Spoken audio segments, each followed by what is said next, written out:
Wanabomet mpo. Wanabomet mpo. Wanabomet mpo. Wageni wetu mmewakaribisha. Haya, tafadhali ningependa tusimame wima kwa sababu ya national anthem, kisha itapatiwa na East African anthem. Tafadhali DJ. Mungu tuomba ulinde Jumuiya Afrika Mashariki, tuwezeshe kuishi kwa amani, tutimize na malengo yetu. Jumuiya yetu sote tulilinde, tuajibike, tuimarike. Umoja wetu ni nguzo yetu, idumu jumuiya yetu. Uzalendo pia mshikamano viwe msingi wa umoja wetu, na tulinde uhuru na amani, mila zetu na desturi zetu.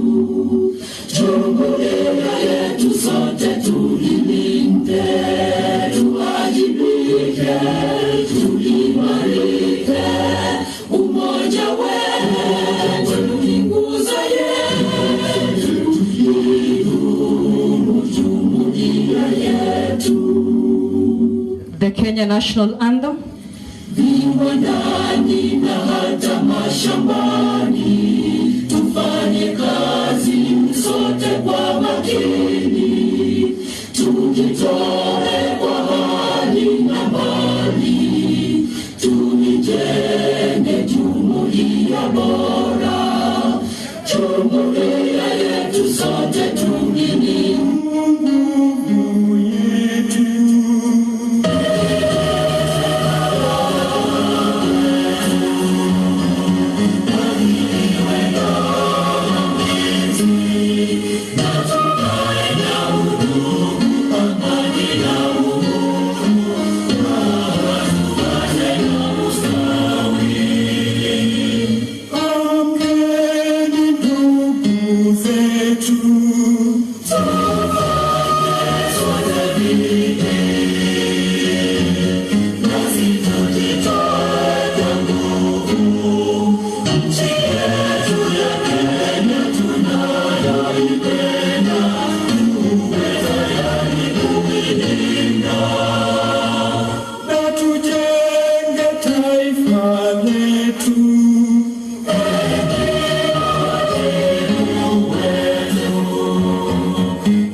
Asante sana, you may be seated. Thank you.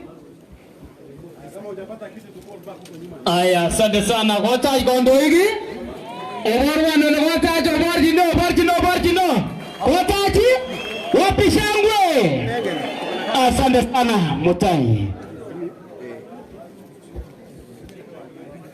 Basi, Bwana asifiwe. Lazima Yesu. Basi, wakati huu tumefikia wakati wetu wa Bomet kuwa na maneno yetu ya bottom up economic model, and I want to welcome each and every one of you. Your Excellency,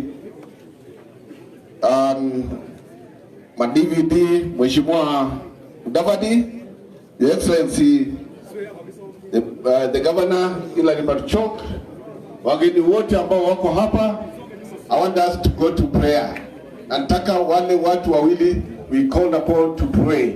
That's Pastor and the Imam. Please come forward for prayers, please.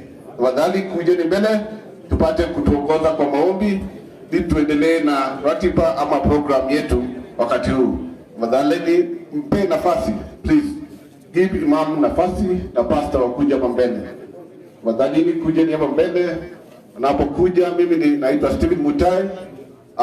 mwenyekiti ama coordinator wa UDA hapo Bomet, na basi nawaalika nyinyi nyote, nasema karibuni.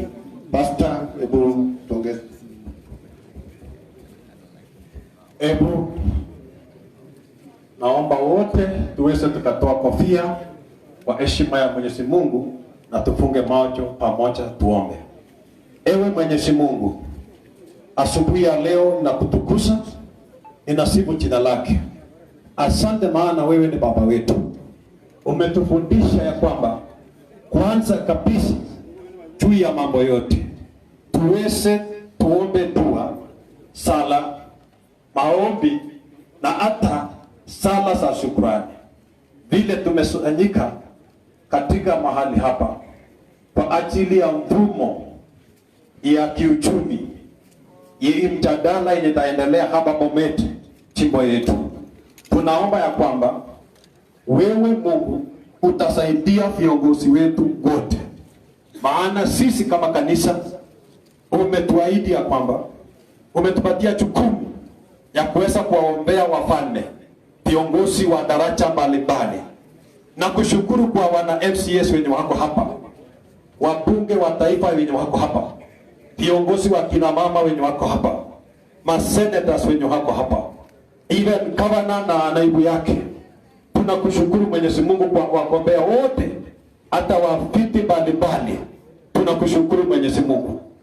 Tunaombea watu wote, mamlaka yote ambayo iko represented mahali hapa. Tunapoanza mkutano huu, uwe alfa na mwishowe tukimaliza utabaki kuwa omega. Tunakabidhi watu wote ambao wako kwa mamlaka za huu na wale wanatafuta mamlaka ya kwamba utasaidia hawa. Hata jimbo yetu ya Bomet, utulivu, amani, pamoja na uchaji ya Mwenyezi Mungu na mwenendo mwema ipate kutumu mahali hapa. Mungu, ninapotamatisha na walete wote those who are vying for different positions ya mamlaka, that they will be able to think and consider even about the welfare of the weak, watu wanyonge, watu ambao wako na mahitaji, hata watu maskini yenye tuko nao katika kaunti yetu, hata katika nchi yetu ya Kenya. Saidia kila kiongozi aweze kupromote amani, aweze kutenda haki kwa watu wote, na kwa viongozi wetu wote waweze hata kutolerate and be patient with others. I bless you dear Father, because hii ni jukumu letu yenye tumeita siku ya leo katika hii mamlaka, katika hii mfumo ya kuongea mambo ya uchumi. Tunakushukuru, tunaomba yote kwa kuamini ya kwamba umesikia maombi yetu, na ni katika jina la Yesu naomba na kuamini. Amen and shalom everyone and thank you. Alhamdulillahi Rabbil Alamin, Ar-Rahmanir Rahim, Maliki Yawmiddin. Iyyaka na'budu wa iyyaka nasta'in. Ihdina as-siratal mustaqim, siratal ladhina an'amta alayhim, ghayril maghdubi alayhim waladdallin. Amin. Ewe Mwenyezi Mungu, tunakushukuru siku ya leo, asubuhi ya leo tunashukuru Mwenyezi Mungu ambaye ametuwezesha, ametuamsha tukawa na salama na afya, ametufikisha bali ya mkutano kama huu. Ewe Mwenyezi Mungu, shukrani zote ni zako. Ewe Mwenyezi Mungu, tusaidie. Ewe Mwenyezi Mungu, usaidie nchi yetu ya Kenya. Ewe Mwenyezi Mungu, usaidie viongozi yetu. Utubariki sisi zote Mwenyezi Mungu. Ewe Mwenyezi Mungu, usaidie nchi yetu ya Bomet. Ewe Mwenyezi Mungu, tumeweka mbele yako. Ewe Mwenyezi Mungu, baraka zote ni zako. Ewe Mwenyezi Mungu, viongozi ambaye tumekutana pamoja hapa, saidia. Na wale umetoka mbali, wale umetoka karibu, ewe Mwenyezi Mungu ubariki na usaidie. Tunakuomba baraka zako na tunakuomba amani kwa nchi yetu wakati tunaendelea na uchaguzi. Tunatafuta kiti mbalimbali, viongozi wetu wanatafuta kiti mbalimbali. Ewe Mwenyezi Mungu, tunakuomba amani na utubariki Kenya yetu na utubariki sisi na utubariki viongozi wetu kwa jumla. Subhana rabbika rabbil izzati amma yasifun wa salamun ala al mursalin walhamdulillahi rabbil alamin. Amin. Asanteni sana. So we move to the next level. And as I told you earlier, this is an economic forum. And therefore, we will be talking more on issues to do with Bomet development. So I'll not take a lot of time. I want to invite Mwenyeji, the host governor of Bomet, Professor Hilary Barchok, apate kutuongoza from there. Professor, karibu.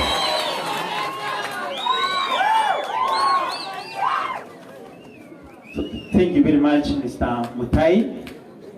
Our chief guest for today, Mheshimiwa Musalia Mudavadi, alias MaDVD. The guest to our company too, Mheshimiwa Moses Kuria, Mheshimiwa Ichungwa. We have also waheshimiwa nominees who are with us. Mheshimiwa Mutai, vying for governorship under the party of ANC, Kenya Kwanza. We have our deputy governor. We have MP Honorain, Mheshimiwa Brighton. We have all the nominees from UDA, CCM. I've seen Wana Mandasi vying for the position of MP Honorain. I mean not the Balungu. Nominees, MCAs, Asilas ambao wako hapa, tusalimiane. Bwana asifiwe. Wache nichukue nafasi hii kwanza kushukuru Mwenyezi Mungu ambaye ametupatia wakati mzuri tujumuike mahali hapa siku ya leo. We have a very special occasion kama wenyeji wa Bomet, kama hustlers wa Bomet, under this forum that we are calling Economic Forum. Leo sio siku ya campaign. It's not a political rally. And on behalf of watu wa Bomet, our chief guest na wale wote ambao umeandamana nao, ningependa kuwakaribisha Bomet. Karibu sana. Sisi ni watu wenye wanapenda amani. Kidogo kidogo tunakuwa na mambo yetu, lakini leo hamtashuhudia hiyo mambo. We will respect kila mtu na tutapea kila mtu nafasi kuongea, si ndio? Leo sio siku ya Barchok. Leo ni siku yetu kama watu wa Bomet. Na lazima tuongee mambo yetu ya kiuchumi. Tukipigana hapa, tukifanya ile mambo sarakasi ambayo hatutaki, basi hatutakuwa watu wenye wana mwelekeo. Ama namna gani? Ili mbele haliati? Yes. Yeah? Wala mbele haliati? Yes. Otegisi chitu kule? Yes. Ako namo yanji itegisi? Yes. So mama tege wage nchi. Au nani? Imate ke taj tegisi chitu kule. Nebu chama ita tukul. Au nani? Amupi chunga kwa ile yu. Kama ba UDA gitu, maba ANC gitu, maba CCM gitu, biga Bomet, oki maca kita citukul, aku kuaita mau ni nanyi. Kuai nuang kau nani? Bas, tutaongea, and I think we will first of all tutaongea mambo yetu ya kiuchumi, alafu pale baadaye, once we are clear with the agenda of the day, then itapatia nafasi au viongozi aongee. Sio itakuwa mzuri? Itakuwa mzuri? So thank you very much. So I think kabla tutaenda kwa ile agenda yetu ya kongamano ambalo tuko nalo, I want to welcome our chief guest to make some brief remarks na tupatie agenda inaenda namna gani. Unaona? Amatizo bikia taitonde nyon, Mheshimiwa Musalia Mudavadi aongee. Welcome, Your Excellency.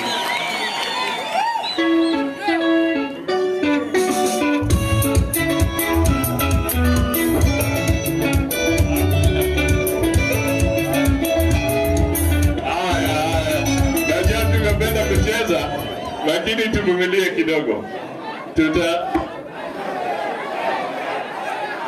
Hiyo nitaweka moja. Okay. Bomet hoye. Muko tayari? Tuweke earthquake economic forum. Weka mkono juu. Zungusha kabisa. Sema earthquake. Earthquake. Earthquake. Asante sana. Asante sana ndugu na dada wa Bomet. Jamge. Mimi na ndugu zangu Moses Kuria na Ichungwa tumekuja hapa tukiwakilisha kinara wetu wa Kenya Kwanza, Mheshimiwa William Samoei Ruto. Na kabla tujaenda mbali, tunaweka salamu zake kwa meza ili muzipokee. Si namna hiyo? Asante sana. Tumekuwa na yeye jana, tulikuwa upande ule wa Kajiado, tukaelekea Mwatate, Taveta. Tumetoka huko asubuhi, ametutuma hapa, mimi na wenzangu wawili hapa, tukae na nyinyi tusikize watu wa Bomet. Na ile ndege imetuweka hapa, imeenda na Gachagua na Wetangula, nao waende kusimamia economic forum ya Kericho. Alafu watatuchukua hapa saa 9 kwa sababu pia kuna safari ya wengine kuenda Garissa tukitoka hapa. Kwa hivyo mkiona tuko na hiyo program tight, ni kwa sababu ya nafasi hiyo. Leo mmejua kwamba tumekuwa na mfumo ambao agenda yetu kama wana Kenya Kwanza ni kwamba tunataka tulenge uchumi kwanza, kwa sababu maisha ya Wakenya yako kwa hali ngumu wakati huu. Na mfumo ambao tumekuwa tukipata kwa kongamano kama hizi ambazo zimefanyika ni kwamba sisi kama viongozi tunaketi pale na tunasikiza wenyeji kutoka kwa sekta mbalimbali. Sio mkutano yetu ya kisiasa ya kawaida vile Gavana Bachoka ameeleza. Sasa ni wakati wa kusikiza, na kama kuna maswali hata sisi tutauliza maswali, wale wanaongea hapa watuelimishe. Tunaelewana kabisa? Na tunataka kila county itakuwa na charter, yani mkataba ambao serikali ya Kenya Kwanza itaweka charter ama mkataba na watu wa Bomet, itaweka mkataba na watu wa Kericho, itaweka mkataba na watu wa Garissa, itaweka mkataba na watu wa Taita Taveta. Kila county itakuwa na charter ambayo itakuwa sasa economic blueprint ya serikali ya Kenya Kwanza, kwamba priorities zetu tukienda kwa hiyo county ni nini.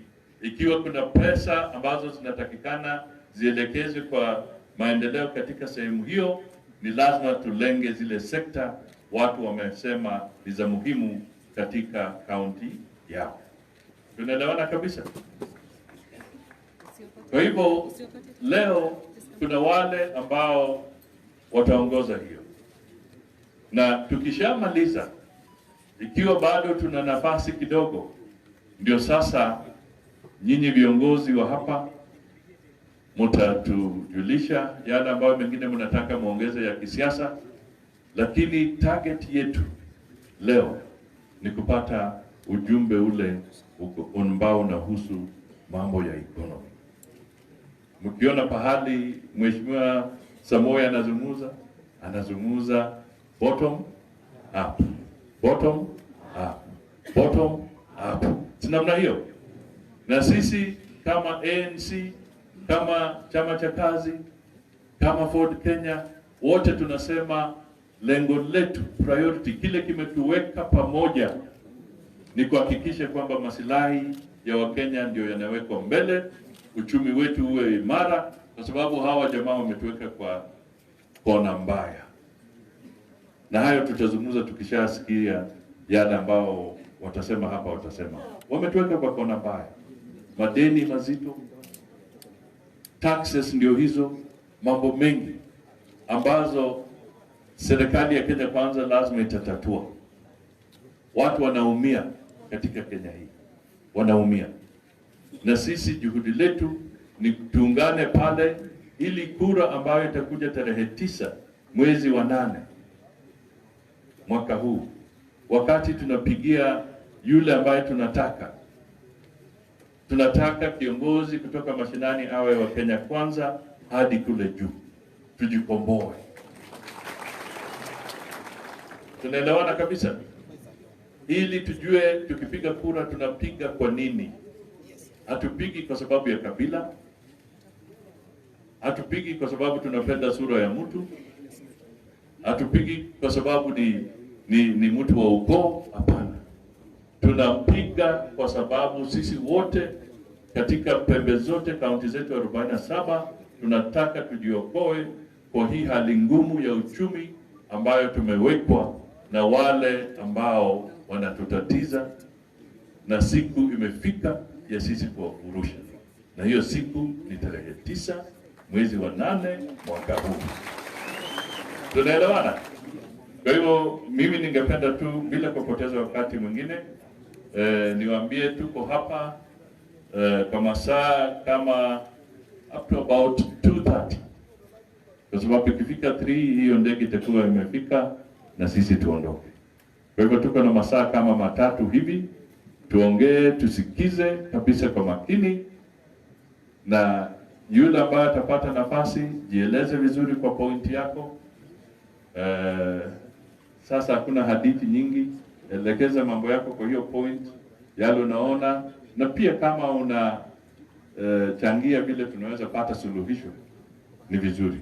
Unaweza eleza shida, lakini ukipata nafasi pia eleza wewe unafikiri suluhisho ni nini, ndio tuende mbele vizuri. Kwa hivyo nitarudisha program kwa yule ambaye anasimama secretariat ya Economic Forum wako hapa. Haya, hawa kuna timu kubwa ambayo Deputy President ameweka. Hawa ni wale wamekuja upande huu, lakini wewe kumbuka kuna county 47. Kwa hivyo ni timu kubwa sana ya Economic Forum ambayo inazunguka katika Kenya, na baadaye watajumlisha hizo zote na ziweke kwa chata, na hizo chata zitawekwa sahihi, na ndio wakati tutazindua manifesto pia tutakuwa tukizindua chata ya kila county kwa hiyo mpangilio wa kiuchumi. Sasa tofauti yetu ndio hiyo, sisi tunataka uchumi na wale bado wanasema wanataka warudishe rege, lakini sisi tunasema tuende kwa uchumi. Sinaona hiyo. Hata wale wanasema wanataka warudishe rege, ukimuuliza cheza hiyo dance ya rege, wewe mwenyewe anaweza cheza hiyo dance kweli? Kwa hivyo sisi tujue kwamba tunataka mambo ya uchumi iwe mstari wa mbele.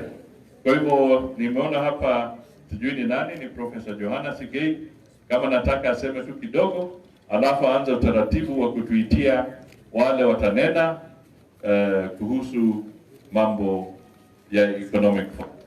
Asante sana, karibu.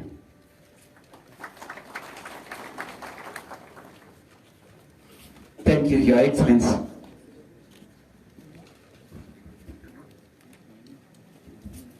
Your Excellency Musalia Mudavadi, Mheshimiwa Chungwa, Mheshimiwa Moses Kuria, Your Excellency our Governor Professor Hilary Barchok, waheshimiwa wote, amchambo tena. Today is a very, very important day in Bomet, where we are assembling here to look at how we want to move as a county in terms of economy, in terms of empowering our people. So just before I make my few remarks, I just want to invite my team.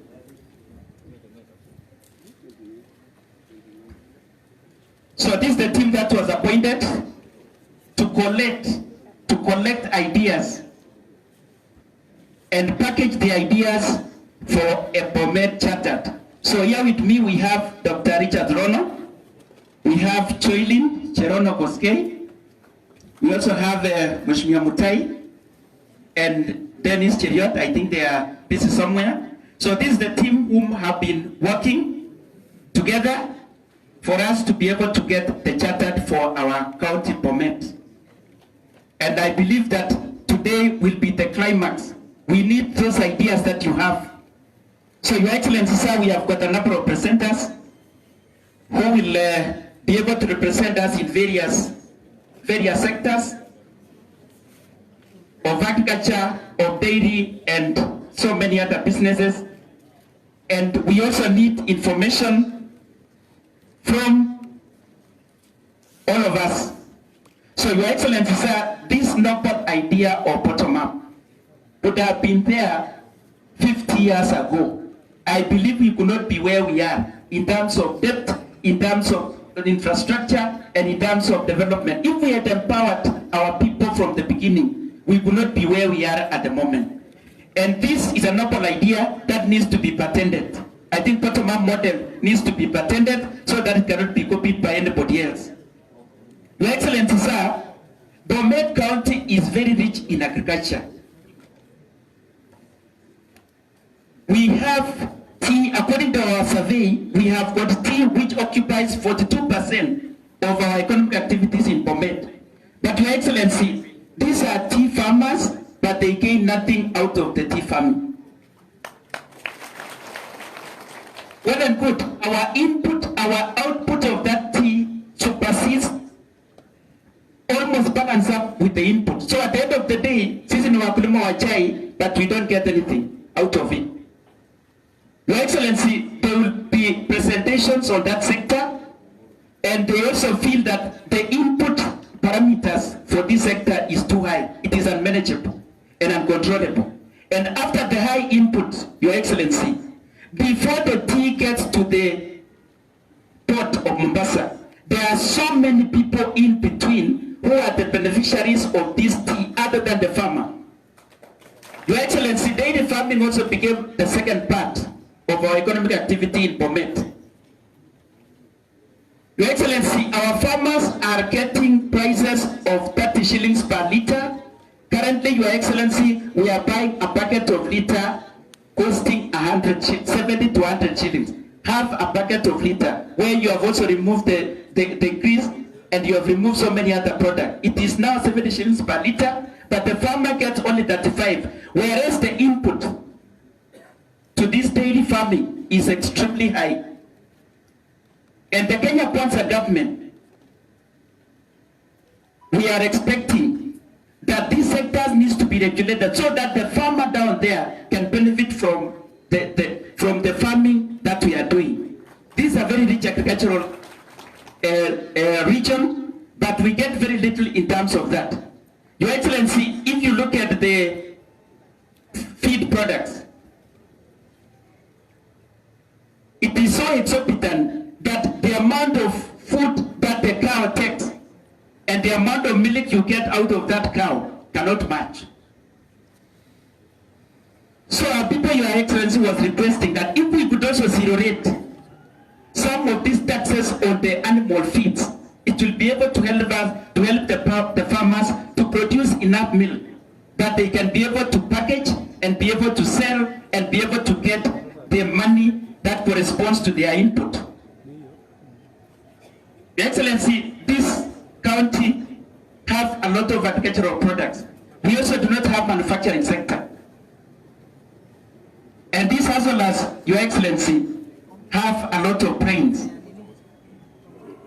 We have now a relatively high connectivity of electricity, but we do not have our cottage industries.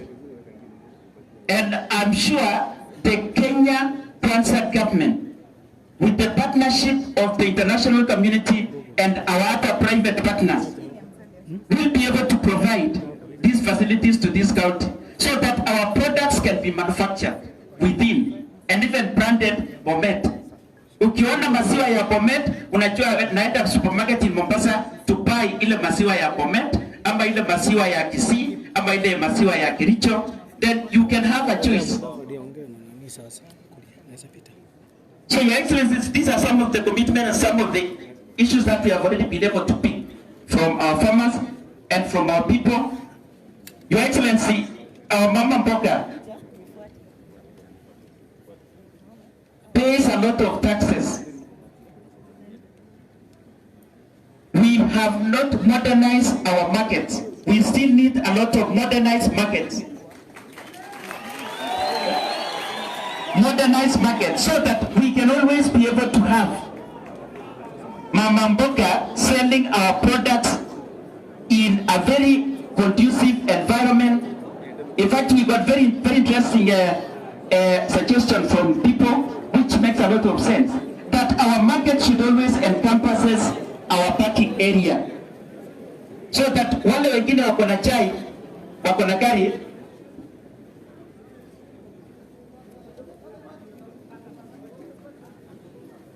yeah, thank you very much. Because of the time constraint, those are some of the few things, some of the areas that we'll be able to discuss. And I want to take this opportunity to ask Dr. Rono to come and usher in our presenters on various fields. Karibu daktari.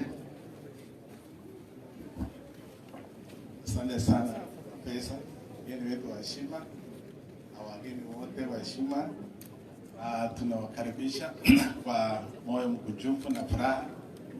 Jukumu langu ni bayana, ningependa kuwaletea ma representatives wa sekta mbalimbali vile mgeni wetu wa heshima alivyotanguliza hapo awali, ya kwamba tungependa kusikiza vile watasema nini, kwa sababu jukumu letu tuliweza kuimaliza.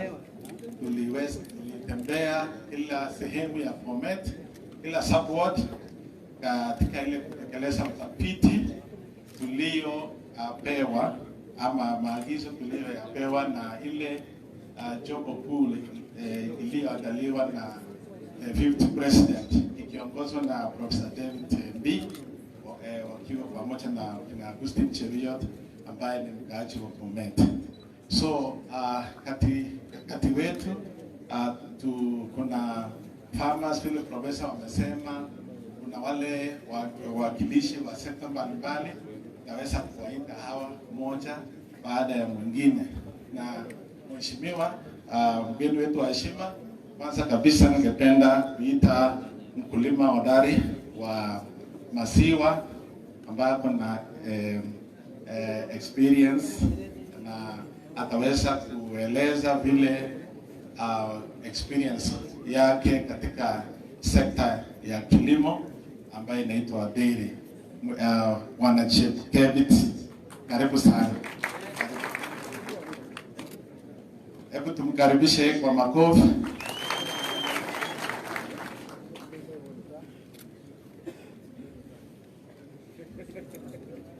Na ataweza kuchukua muda mfupi kwa sababu nitaweza kusimama hapa. Asante, karibu. Waheshimiwa wetu ambayo wamekuja leo kwa hii mambo ya uchumi, Mheshimiwa Mdavadi ambaye tumekuwa na yeye siku mingi sana kwa cereal na tumejenga nyingi cereal. Vile unakumbuka. Na baba yake nilikaa pamoja na yeye sana tena. So ninasema waheshimiwa kutoka upande yote, waheshimiwa wetu pamoja na Mheshimiwa gavana wetu wa Bomet. Siku ya leo ni siku ambayo ninaona ya kwamba ni ya muhimu katika nchi yetu ya Kenya. Tumekuwa, mimi niliingia mambo ya maziwa 1963 mpaka dakika hii. So ninaona ya kwamba Jubilee government amebebeleka sisi kutoka ile pale tulikuwapo mpaka katika mkuu ya chini, kwa sababu hakuna kitu chochote ambaye tunaweza kupata sasa kupitia kwa serikali. Hakika ukiona bei ya maziwa sahihi ni shilingi 35. Wengine kama mimi ninatoa AI kutoka Israel. Na sababu gani? Hakuna hata watu wa AI katika nchi yetu ya Kenya ambaye anafanya kazi. Mambo ni private. Hakuna AI. AI ambayo tunapata tu ni ya kuombaomba na mtu analetea wewe AI. Ukipata njau kesho, unapata njau ambaye ni ya nyama na si ya maziwa. Unapata saiwa instead ya kupata ng'ombe mzuri ambaye unaweza kukama kwa njia ya utaratibu. Pili, input ya ng'ombe ambaye chakula tunapata ya ng'ombe imekuwa very expensive. Dairy meal ilikuwa hata last 2018 chini kulikuwa na dairy meal, unapata dairy meal kwa shilingi 800 au 1200. Sasa hii dairy meal imeenda shilingi 2000-3000. Na ukifikiria vile maziwa inashikana na dairy meal tunapata tabu. Nataka nimwambie watu wetu, hakika katika Bomet County upande wa pande hii Akanai wako na chai, lakini chai hiyo hata mkulima unakuta amejuna chai mpaka hata hakuna nguo ya kupaa. Unakuta nguo inapata nguo imekwisha sababu hakuna pesa. Na upande wetu wa Jebalungu sana ni maziwa na mahindi, na hizo vitu maziwa na mahindi imekwisha kabisa. Bei ya mahindi inakuwa kama shilingi 3,800, lakini tena cereal hawezi hata kupokea hiyo mahindi. Ninalia sana kwa mambo ya dairy. Mimi nimekaa dairy tangu 93 mwezi wa 3 nikishika shamba yangu mimi mwenyewe. Nafikiri Mudavadi ulikuwa shule. Sababu najua baada baba mpaka nyumbani. So ninasema ya kwamba tangu siku hiyo maziwa tulikuwa na faida, watoto walikuwa naenda shule, walikuwa napata nguo, lakini wakati huu ambaye tuko sasa, huwezi kufikiria pesa ya maziwa inasaidia binadamu. Ni kidogo sana. Wale watu kitu tu wamesaidia sisi wengine ni kulima shamba yako, lakini kusema unakwenda nunua dairy meal, unanunua nini, yote ni bure. So tunataka kusema bottom up ambaye our fifth president Honorable Ruto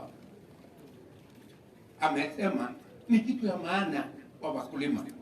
Maziwa hapa hata upande wetu hapa katika upande wa Jebani tuko na maziwa nzuri sana ambayo iko na minerals. Maziwa ambaye ukikama na kukunywa unasikia ni damu kweli. Kwanza ile ametamachana kidogo, ukikunywa unasema lete kikombe kingine. Unataka hata kikombe 20. Lakini ng'ombe hizo ambaye tuko naye wamekosa chakula. Ndugu zangu, unataka kitu. Mimi nataka kitu ya parliament, nataka kitu ya wapi, lakini kama mkulima, kama mtoto umezaa, hawezi kwenda shule, hawezi kukula chakula mzuri. Sasa itakuwa wewe unakuwa mkulima ya kufanya nini? Tumeona hiyo imekuwa tabu. Ndipo tunasema uchumi yetu sasa, hii uchumi imeenda mpaka hata siku mchini. Kumbuka AI ya Israel ni 2000. AI ya Kenya ni almost 10,000.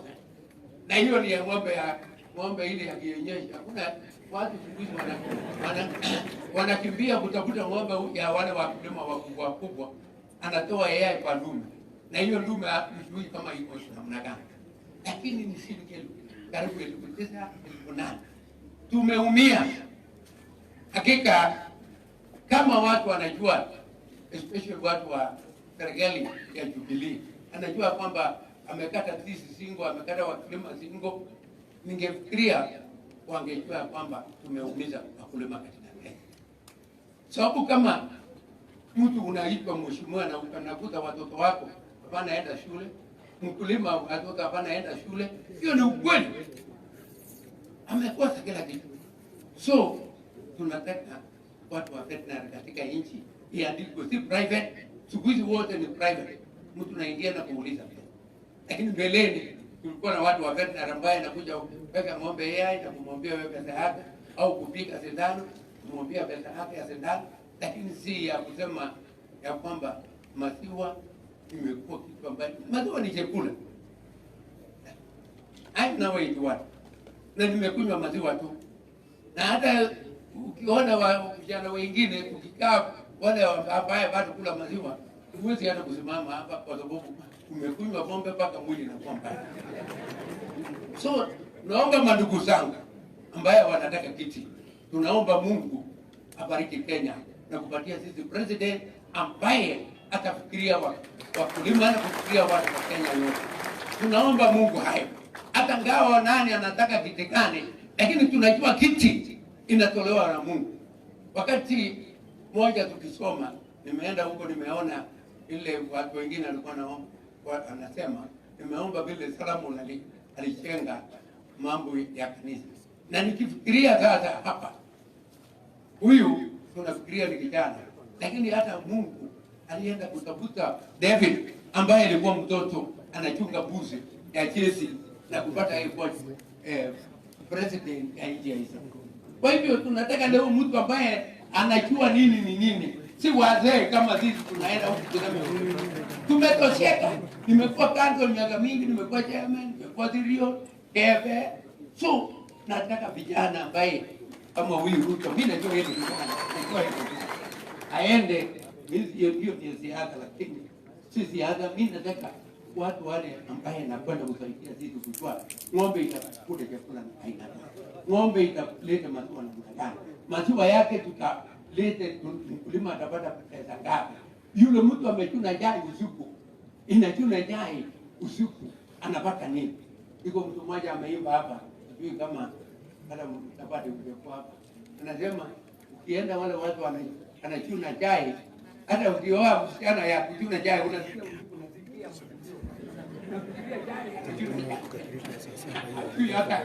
hapo na mzee anafikiria anachuna jai. So nasema sana, mimi nalia kwa upande wa deni, tumeumia kwa deni, tumeumia sana. Hata saa hii nimefikiria kwa shamba yangu ingine niweke nyama, maybe better than milk. Maziwa nilikuwa nimekuwa hata mpaka sasa 20, lakini biashara maziwa imekuwa sana kutupa kwa sababu ya madeni ambayo imeletwa katika nchi hii. Hata unga, watu wengi hakuna kitu, nasikia anatakiwa unga kuongeza bei. Udabadi ulifanya kazi, cereal tulijenga, hata hii hapo wapi tulijenga nyingi, lakini sasa hii hakuna mjini, ni manyumba tu, store. Kwa sababu mahindi, watu wamekawa mahindi na waenda kuleta mahindi nje na kuuza kwa bei yao. Tukipatiwa vitu vizuri, hata fertilizer vizuri, hakuna njaa Kenya hata kidogo. Kenya ni nchi moja. Lakini viongozi wamemaliza uchumi ya Kenya. Si watu wadogo, viongozi. Ndio tunalia kwamba hii mambo leo Mungu wa mbingu na nchi aone ya kwamba ni nani atatawala nchi yetu na kufanya bottom up ya uchumi ya Kenya ili tuwe na faida na kuwa watu ambao hizi kwa jamii nzuri. Nasema asante sana. Asante ndugu yangu Tabari. Asante sana. Haya, asante sana ndugu Mimi. Chef Kebet. Asante sana baba. Jina shamba 1963. Nilimwambia mzungu patia ya Chef Kebet. Yaani hiyo ni shamba kubwa. Ilikuwa ni haya. Sasa niko tuna swali moja ama mbili Yeah. Hiyo AI ya ukitoa Israel inachukua muda gani ikufikie? Inachukua muda ya wiki mbili. Yeah. Na unalipa 2000. Weka microphone. Tunalipa 2000 kama umekuja kuweka ng'ombe yako ni 2000. Aha. Na unasema yetu ya hapa lock wanacharge namna gani? 8,000 au 7,000. Na yao wanatoa tu hata huko karibu Kitale sana kwa wale matajiri ni ile kwa ile.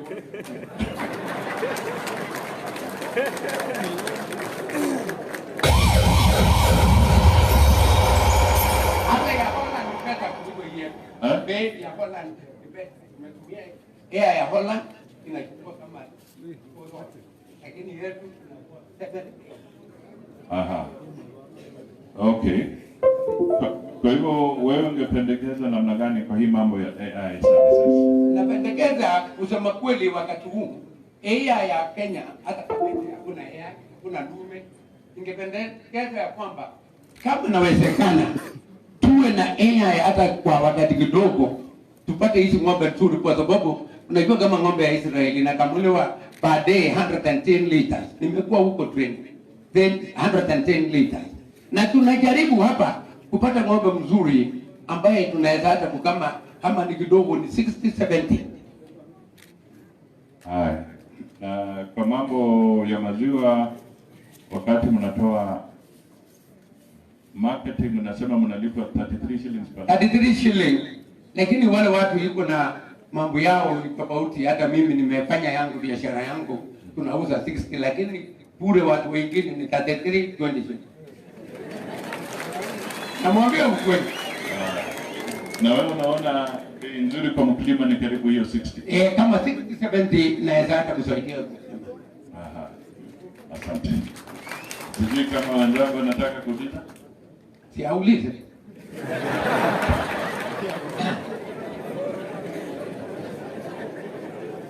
Mzee, umesema inaitwa Moses Kulia. Naitwa Kenya. Umesema AI ni pesa ngapi mnalipa? Yaani ingia hapa hata kuweka ng'ombe ya mkulima ni 2000. Na wewe unajua kama hapa Kitale, si umesema Kitale ndio unatoa hiyo. Wanatoa ile ya wale watu. Wa dosi. Wewe una habari ya kwamba hapo Kitale tuko na AI ya serikali? Iko AI ya serikali lakini inatolewa na hawa. Na sijui kama una habari ya kwamba serikali ya Kenya Kwanza iko na mpango, tukichukua serikali ya kufufua hiyo AI ifikie mpaka wewe ambaye sio mdozi hapa Bomet. So unasema ni asante sana kama serikali ya UDA akichukua serikali na AI kutoka nje, sisi sote tunafurahi. Na uko na tukifufua hiyo AI ya Kitale, unaona hiyo AI ifikie wewe na pesa ngapi? AI wakati huu kama nafika hata mpaka 5,000 ni mzuri, lakini CPS anaenda tu. Nasema ile bei wewe utalipa wewe kwa hiyo mbegu sasa 500. Kama 5,000. 500 ama 5,000. Tukue watulivu. Mzee amekuwa hapa kwa kidogo. Mimi nasema Israeli. Na hii yetu ya Kenya bado ndio mingi hata ikiwa 2,500. Mwisho. Sasa wacha nikufahamishe pango ya chini ya William Ruto niyo AI ikufikia hapa Bomet ikizidi sana shilingi 300. Sio itakuwa imewasaidia. Lakini kama ya Kitale inaletwa na shilingi 300. Hata hivyo ya 200 lakini ninakataa ile mbaya sababu bei yake huwezi kupata na ng'ombe ya poste. Sasa tunasema ile AI utatoka Kitale ni itakuwa sawa sawa na ile inatoka Israel. Lakini hakuna poste mingi hapa ambayo kwa saa hii hakuna, sababu serikali sio ya hasara. Sawa sawa. Lakini sasa kesho ikiwa ni akati tunafurahi. Tunafurahi. Swali ya pili ni juu ya hiyo bei ya maziwa. Wewe umeona maziwa ikiwa bei yake kutoka 60 to 80, kulima anapata faida. Na sasa hivi unauzia maziwa wapi? KCC kama? KCC tulitoroka zamani. Hata Brookside. Tulitoroka zamani. Sasa kila mtu tunatafuta tu kichorochoro ya faida yake. Lakini tulipata mzuri. Kwa serikali tunaenda KCC, tunaenda kila mahali ambapo ni nzuri. Na sasa nikujulishe kama hauna habari kwamba serikali ya Kenya Kwanza tuko na mpango ya kuwa na milk processor kwa kila county. Hiyo ni nzuri. Tunapiga mkono. Tunapiga mkono. So hapa Bomet processor itakuwa ni ni yenu, inasimamiwa na serikali ya national government na serikali ya county government. Ndio sasa ni mchunge process yenu wenyewe. Si hapo ni sawa. Hiyo tumekuwa sawa kabisa. Hiyo tunashukuru Mungu na kujua kwamba ndio nimesema ya kwamba mtu ambaye ataingia leo kwa president yetu, tunaomba Mungu iwe mtu ambaye anajua mambo na tabu katika nchi yetu. Na nikuulize, huyo mtu unaona kama huyu William Ruto akipewa, unaona kama anaweza hiyo? Ni sawa. Asante sana. Ni kama Daudi. Asante. Ni kama Daudi kwa sababu bado ni kijana. Unajua ile mzee kama mimi mkuu na meenda na maana hii, anakuja kusema nini amesahau. Wewe mkao. Asante sana. Ukileta mzijana kwangu saa hii kusema naoa, hiyo mzijana tafuta mtu usiwe aweze kupata mtoto nini. Kwa hiyo ule mtu Asante sana. Tupigie makofi. Asante. Haya, tuendelee. Mgeni wetu wa heshima na viongozi wetu wote, anayefuata ni Bwana Alexander Komingoi akiwakilisha sekta ya majani chai. Asante. Kutoka sub county ya Kamoini. Karibu.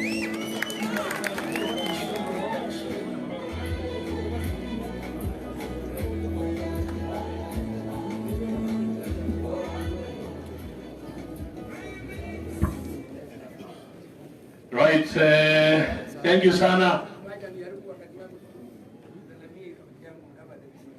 Okay, wacha huyu mzee amsalimie. Mheshimiwa. Bwana Yesu asifiwe. Bwana Yesu asifiwe. Asante sana. And Your Excellency, Honorable Musalia Mudavadi, Honorable Your Excellency, Professor Hilary Barjuk, guests of honors, and all protocol observed. Thank you for this time that nimepata ili niweze kuongea juu ya chai. Kwanza, jina langu ni Alexander Komingoi from Kanoin, tea farmer of Rorok Tea Factory, which is a satellite of Capstead Tea Factory. And Your Excellency, Bomet, being an agricultural country or an agricultural county in the Republic of Kenya, leads in the production of tea. Bomet is leading in the production of tea in Bomet. And in Kenya, and thank you very much, with the following production per acre. When it comes to production, ile chai tunatoa, tumesema Bomet naongoza. But when it comes to production, Kericho is leading with a production of 2.6 metric tons per hectare,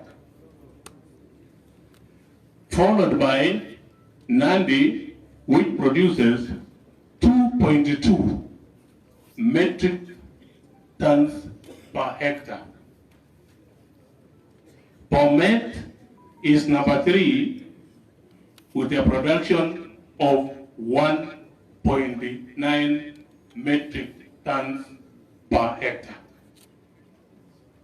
I hope you can see, unaweza ona vile hiyo production inaenda per hectare, and hii ndio ni sababu ya quality of tea bushes, chai. The quality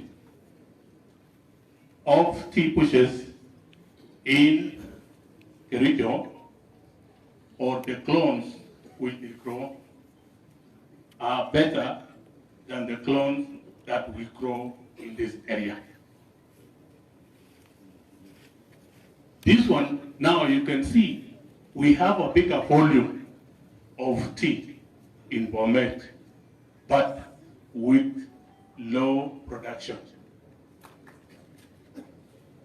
Production iko chini. So shida ni kwamba some of the challenges which brings out or which brings down this volume of tea the use of fertilizers, quality tea. The tea research is in Kericho, which ambayo inaangalia chai yote Kenya mzima. However, utapata kwamba here farmers are not using the right qualities. Now, if you go to the production, because of the poor quality, we have the market prices. Market prices are very low. Market prices of tea are very low. And this has really occasioned to the fact that farmers are struggling even to pay school fees. Farmers cannot even afford to pay school fees because of the poor prices that the tea fetches in the market. Now, some of the issues that need to be seen in these growing areas are, one, to provide extension officers. You will find that farmers who wanafanya kazi peke yao, there are no agricultural extension officers who can really train farmers on the right types of tea. And also, you will find at the same time that in these areas of growing tea, there's a big problem of children getting malnourished because there is no milk, hakuna maziwa. All the land has been planted with tea and the production is absolutely very low. So we need improvement. We need to improve on these tea industries. Now, another important challenge is the management of tea. Tea industry in Kenya is managed by Kenya Tea Development Authority. And it is here now where the problem arises when it comes to market prices. You will find that in the tea managed factories, the gated tea managed factories, there is a disparity of prices. There is a big difference in prices because in Kenya we have two regions. We have the eastern region and we have the western region. The western region mainly covers Rift Valley, some parts of western. And when you see the prices here that are being sold at the auction in Mombasa, we have a number of crates which are sold at different prices. We have tea sales, for example, on 23rd May 2022. Crate number BP1, which was sold in the east for 272 shillings per kilo. And here in the west, it was sold at 260 shillings. You can see now, in Eastern, it's going for 272. On the Western, it's going for 260. So you can see that disparity. If you come to BF1, the same region, in Eastern, it's going for 268 shillings. In Western, it's going for 251. You can see the disparity. There's one that's called B-dust 1. In Eastern, it's going for 279. In Western, it's going for 260. What exactly am I trying to say? Ili kitu nasema ni the management of KDDA. All these areas are managed by KDDA agency. So the managers which are running the factories in the east and the managers which are running the factories in the west are same. But you can see the quality that is being produced is different now when it comes to selling. So we are asking, what is the parameter of measuring all these things? If we are saying that it is BB1 or dust 1, the same dust 1 in east and the same dust 1 in west is going for 279 in the east, and down here it's going to 247. So something should be done about that one so that we have a uniform price for west and east. So that when the dust 1 in east is going for 279, the same dust 1 should also be going for 279 in a Steel factory or any other factory in this area. So those are some of the challenges that we face as steel farmers. Now, another quality which also tend to bring a big problem is the quality of tea. The quality of tea is determined by testing using the tongue after boiling. These grades are tested using the tongue. Now, we can have different tastes. I can get compromised and even give a better grade to the worst tea to fetch better price. So we need scientific testing parameters. I remember when I was in school, when I was doing, some of you may think I never went to school, I did. Okay. And I did a bit of science. There was we were testing about acids and alkali, and there was a paper called litmus paper. This litmus paper could be used to tell you this one is acid and this one is alkaline.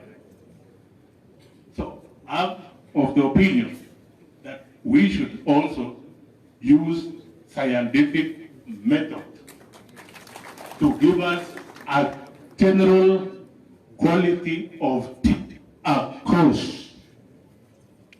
And the management also should be inclusive when they come to deciding the prices, when they come to selling our tea at Mombasa. If not, then the tea should, or the auction should be decentralized from Mombasa to either Bomet, we sell our tea, or Kericho, all these areas we sell our tea. And then the Bata part, they sell their tea on the other side. This is because I think the management of KTDA is creating some rift between the farmers of Eastern and farmers of Western by offering different prices. We have to harmonize the prices of tea for the farmer to benefit so that he can be able to educate their children without antiquity. A minute. Another big challenge that the farmers are facing are the inputs. The inputs. When it comes to fertilizers, they are extremely very high. When it comes to tea picking, the laborer, the cost of picking tea is very high, so that at the end, the farmer is left with absolutely nothing. You might see a farmer having tea, but that farmer, I'm telling you, is very poor. He cannot even afford to pay school fees.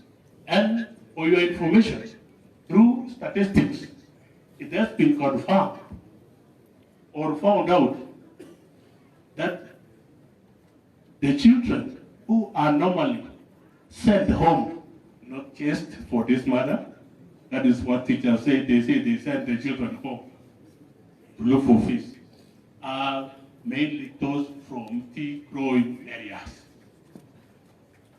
Most of the children are sent from those areas because of the poor yield that we are facing. Another very important challenge is the use of energy in our tea factories. The electricity that we are paying is very expensive. So we need to annex. We have good rivers in our area that we can harness the electricity and produce our own electricity. And the surplus, we sell it to the KPL so that we have better prices. That will improve our prices. Now, fertilizer should be subsidized also and should come on time or in time for the farmer to use it. Most of the farmers to fertilize their tea once in a year. That is but one occasions. The amount, the quality of that tea now, the production of tea is very low. At least it should be available so that they can fertilize their tea twice a year. And then they will experience maximum production now, and they will get something out of their tea. Not because wafune jai, paka inakuwa yellow kama hii kofia yangu. Sasa inakuwa ni shida, hawezi toa kitu. So we need tea to fertilize them for better productivity. Just before we go there, before we finish that one, I think I have to bring some few things about improving these people. We need to introduce diversification so that after completing all these things, the farmer can at least have one cow dairy or potatoes or bananas or anything so that he can sustain himself for sustainability and to improve also on the health of their children to avoid malnourishment.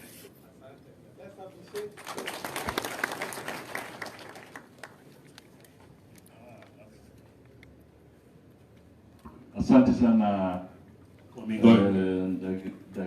ndugu yangu Alexander Kumingoi, umejieleza vizuri sana na niko na maswali mawili tu.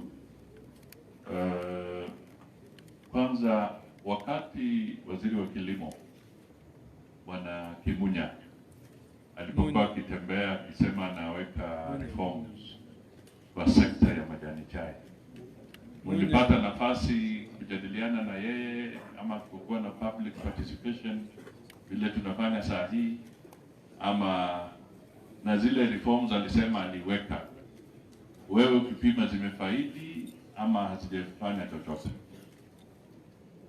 Thank you, Your Excellency.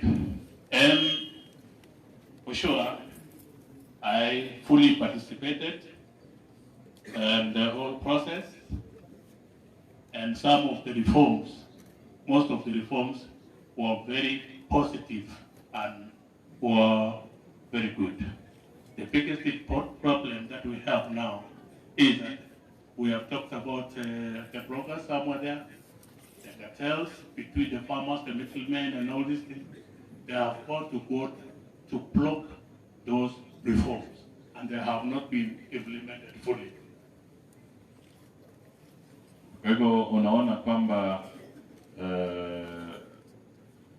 serikali ya Kenya Kwanza ikishikilia ifuatilie zile positive aspects za hiyo reform. Very much I appreciate, because even His Excellency Dr. Bartio here had tried his best at some time to look for the market for the tea farmers. So if he had support from the national government, I think we could be really doing very well. Na jambo la pili, umesema kwamba scientific testing ndio ungependa. Wewe kama mkulima wa majani chai na najua una utaalamu mwingi na exposure nyingi. What is the global practice kwa nchi zingine ambazo sasa zinakuza chai?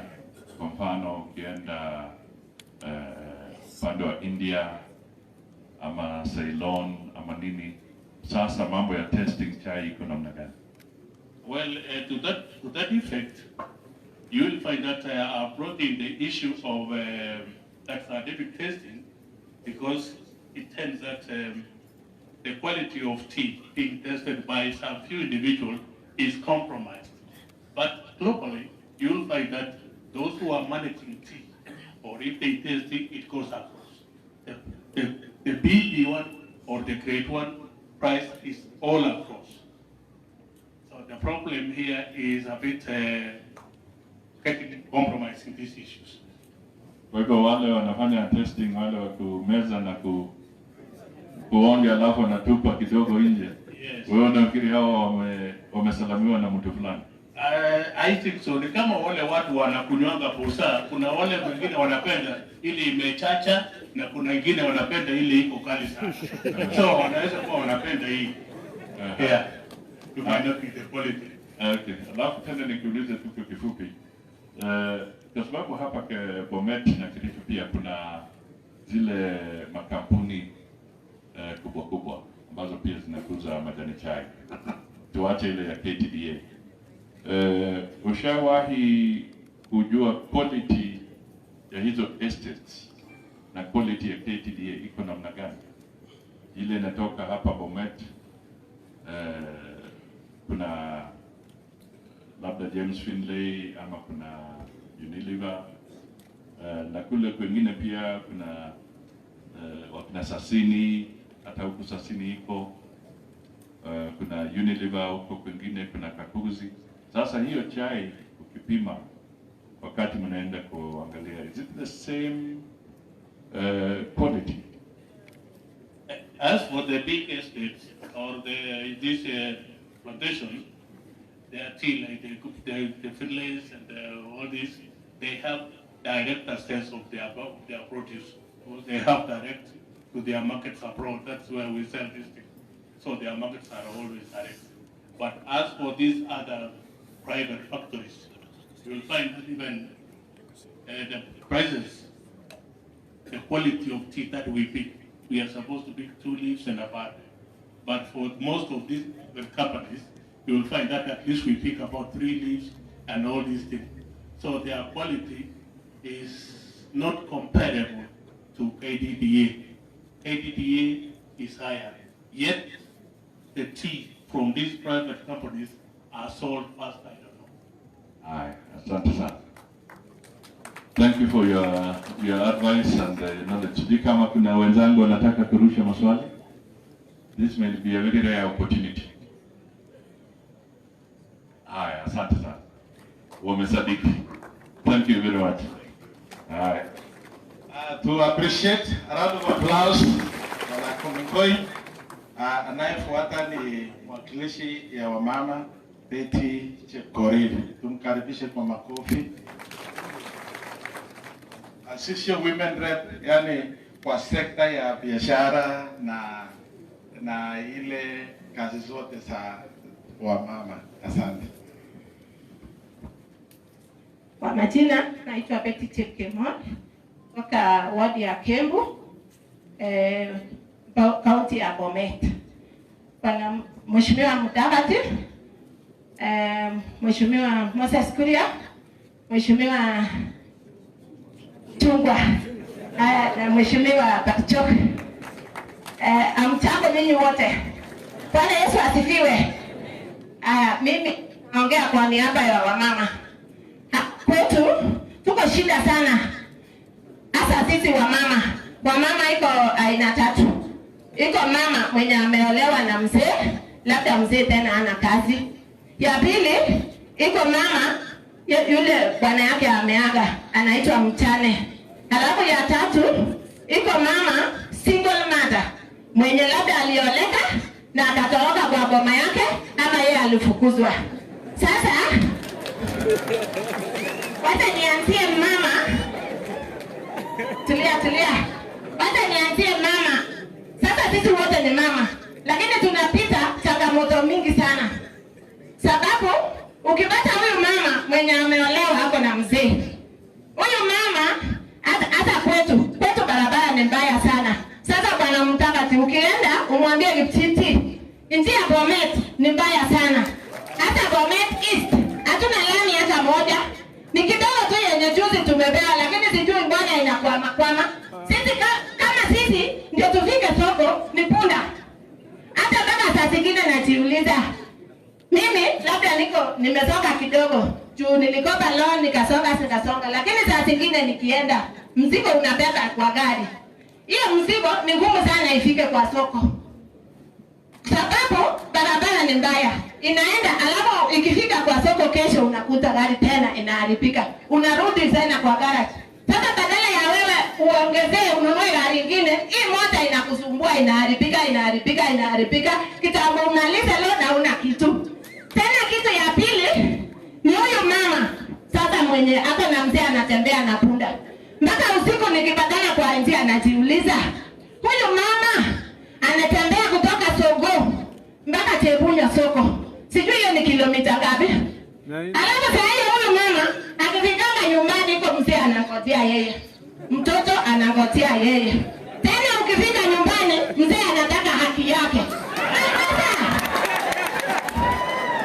Sasa siku nyingine nikamuuliza mama mwingine, sasa mimi niko kati ya single mother, lakini nafikanga na uchovu sana na nimepita gari, sitaenda mguu kama huyu mama. Lakini nikienda kulala hata mimi sasa ukiniamsha siwezi kusikia.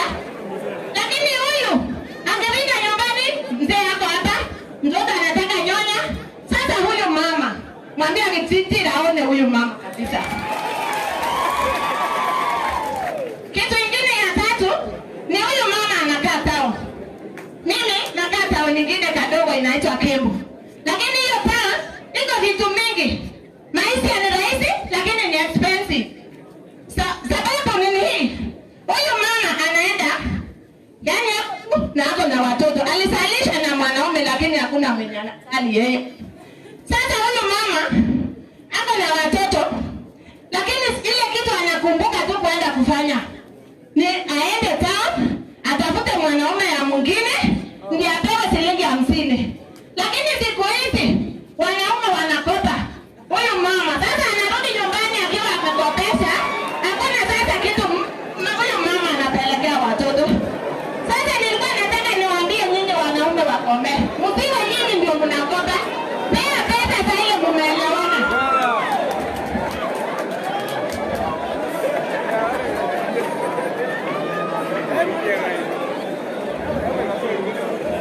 Bwana Mudavadi, kitu kingine sasa ya wamama inatusumbua ni tunakopanga loan yetu tunapataka inaitwa tabale. Sijui dada mbona wakaita hiyo jina tabale. Yaani hii pesa tunapewa sijui nyumba ya nyumba tu unapataka tu mtu anakopesha wewe pesa.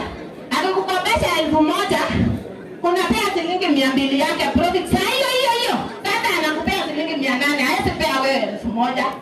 Alafu kwa hii 800 unarudi unalipa 100 for the 12 days. Sasa hiyo tena inakuwa 1,200. Alafu unaongeza ile 200 umepea. Hata sijui interest yake inaitwaje. Sasa nilikuwa nataka nikwambie mheshimiwa, ukifika kwa vijiji umwambie aone wamama. Hao mama wanataka kufungua SACCOS. Lakini hawana uwezo ya kufungua. Ndio vijiji akipata kiti kwa mama wapoleto wakifunguliwa SACCO juu hawana pesa ya kufungua. Wangekuwa wameshafungua lakini hawana.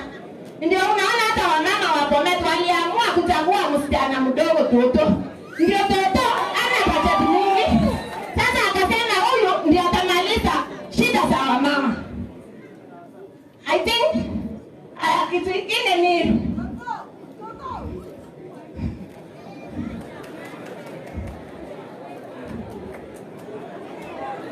sasa kwa penye natoka tuko single mothers. Na kwa niaba ya hawa single mothers tena tunaishi town. Hatuna shamba. Haya sasa mama tulikondesha mashamba point moja huko kwetu shamba imeisha. Imekuwa kidogo sana. Sasa tumekuta na bidhaa kidogo yenye tunataka chama ya UDA itupe tu hapa kwetu. Unaona hii mayai.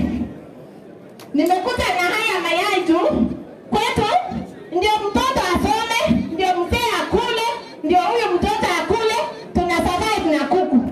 Na kuku inatoanga hii mayai. Hii mayai kwetu inauza kwa 100.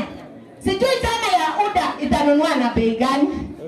Nataka mpe hii mama nani? Kuria wewe utachukua hii, utanunua tuone bei ya UDA vile inanunua hiyo kuku. Alafu hii niko na minti. Tulikomba penti mbili tukaweka minti. Hii minti hapa kwetu mnanunuanga na 50. I think kila mtu anajua ni 50 akipita kwa hapo barabara. Lakini hii ukifika Nairobi ni 1,000. Sasa nataka mheshimiwa Mudavadi atununulie, sijui ataweka bei gani ya UDA, tunangojea serikali ya UDA ikuje na bei ya juu. Asanteni sana, mbarikiwe.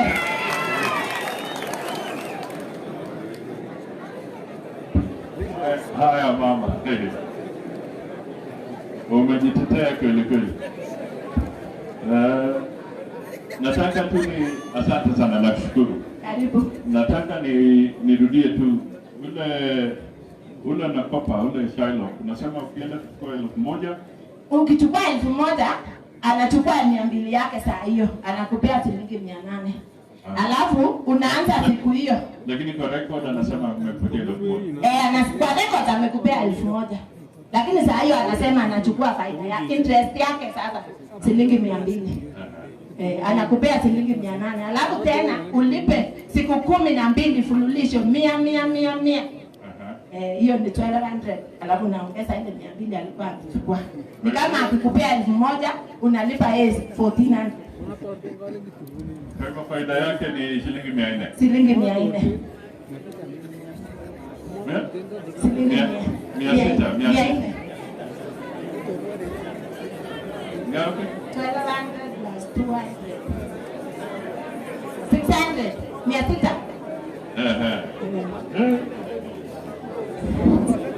Kwa hivyo vile Mheshimiwa Samoi Arap Ruto amekuwa akisema kwamba ikiwa tutaweka pesa ambazo itakuwa fund ya kukopesha kwa riba ya chini, itakuwa afadhali. Itakuwa mzuri sana. Hiyo ndio mnataka. Hivyo ndio tunataka wamama. Hatushindi kufanya kazi, ni vile tu hatuna capital. Hamtaki ya bure, lakini mnataka kwa hatutaki ya bure, tunataka ya kukopesha. Lakini kwa riba mzuri. Kwa riba mzuri yenye yani iko interest yake chini. Hata ikiwezekana ikuwe free interest, yani tumlize tu ile pesa yenye tumepewa.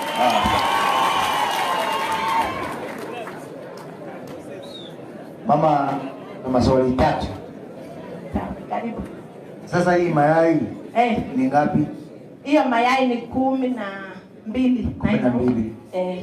Kawaida mnakuanga na tree mkiuza ama unauza tu hivyo hivyo? Tunauzanga tu hivyo vile unaona nimefunga. 12. Na mnauza pesa ngapi? Na shilingi 100. Shilingi 100. Shilingi kama 8 9, sio? 8 ya. Na umesikia sisi kama serikali ya Kenya Kwanza kuna kitu inaitwa guaranteed minimum return. Ambao tunataka kukuambia kama hii AI yako isipungue pesa fulani, si ndio? Sasa kwa maoni yako ndio upate faida, na sio mingi sana. Usianze kurukia. So unaona ni kama pesa ngapi? Hiyo mayai sasa? Hiyo yai moja, yani hii 10. Unaona ni pesa ngapi ndio 100? Ni pesa ngapi unaweza kuuza ndio upate faida? Hata nikiuza yai moja na 20, niko na furaha juu nimeongeza shilingi 12. 20 Yeah. Sasa lakini wewe yani umeruka kutoka shilingi 8 9 hapo mpaka 20. Yeah. Si utamaliza dunia. Sasa ni mayai kienyeji, si yenyewe kesho unakula ile ni mayai yenyewe.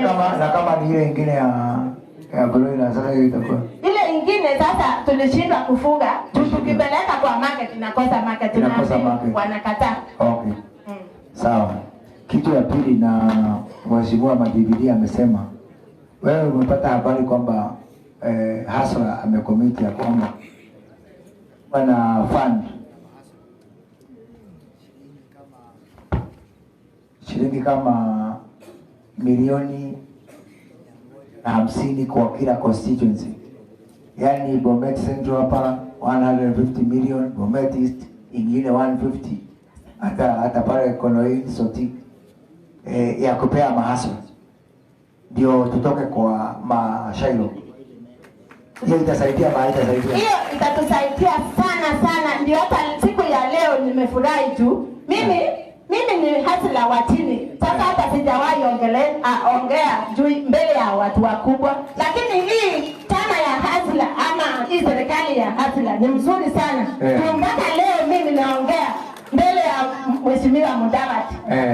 Na mate. Hata sijawahi ona yeye kama leo nimemwona yeye direct, naonaga tu kwa kaseti. Lakini iko shida mbili. Unisaidie pia tusaidiane. Ndio upate hiyo mkopo ya Hasra ambao tunataka kuleta na chini ya serikali ya William Ruto. Lazima mkue ndani ya sako. Hivyo ndio tunataka. Mko tayari kuingia ndani ya sako? Tuko ndani kabisa, ndio nimekwambia wamama tu hawana pesa ya kufungua sako, lakini tuko tayari. Na pia tunafikiria interest ile utalipa kwa hiyo loan ya Hasra. Ikizidi sana ikuwe ni 5%, sio kwa siku, kwa mwaka. Tutaweza. Tunaweza kabisa. Tutaweza. Na sasa hiyo itasaidia mama mboga, itasaidia hata watu wa kila mtu, mpaka hata mzee hii pesa itamsaidia. Sasa nikuulize swali ya mwisho. Sasa uchague moja. Uchague hiyo loan, na unajua haitakuwa kidogo. Itakuwa hata unaweza kukopa karibu 500,000. Mtu mmoja.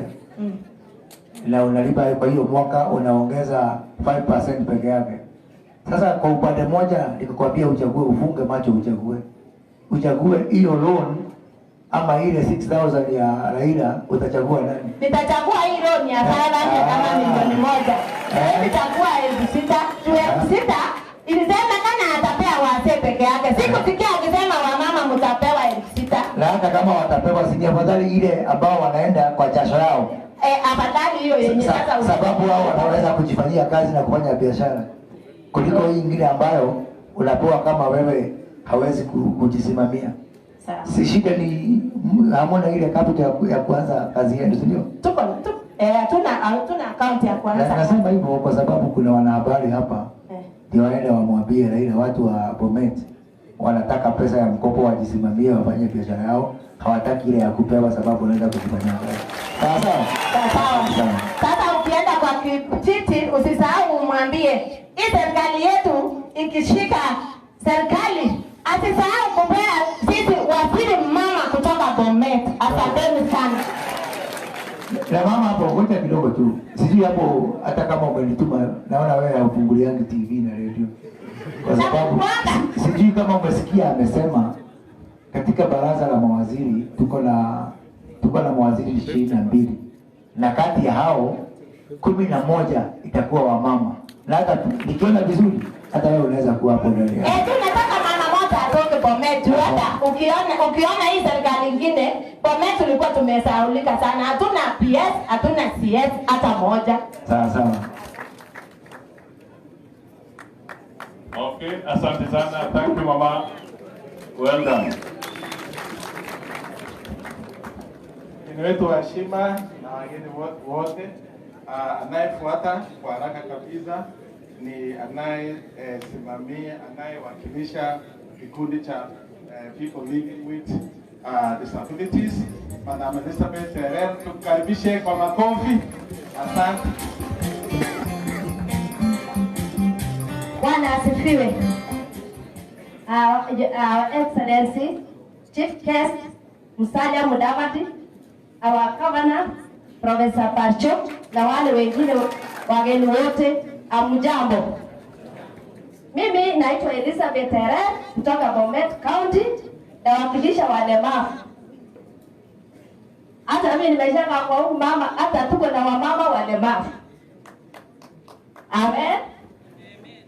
Your Excellency, hapa tukiwa Bomet tuko walemavu around 7,000. 2,000 ni watoto. Your Excellency, with the Kenya Kwanza government, we are requesting for the social pillars, the cash transfer with the new members with the cash transfer. Hii cash transfer iende kwa kila mlemavu jameni. Sisi si watu wengi sana. Hii cash transfer ikienda kwa kila mlemavu, huyo mlemavu atasaidika.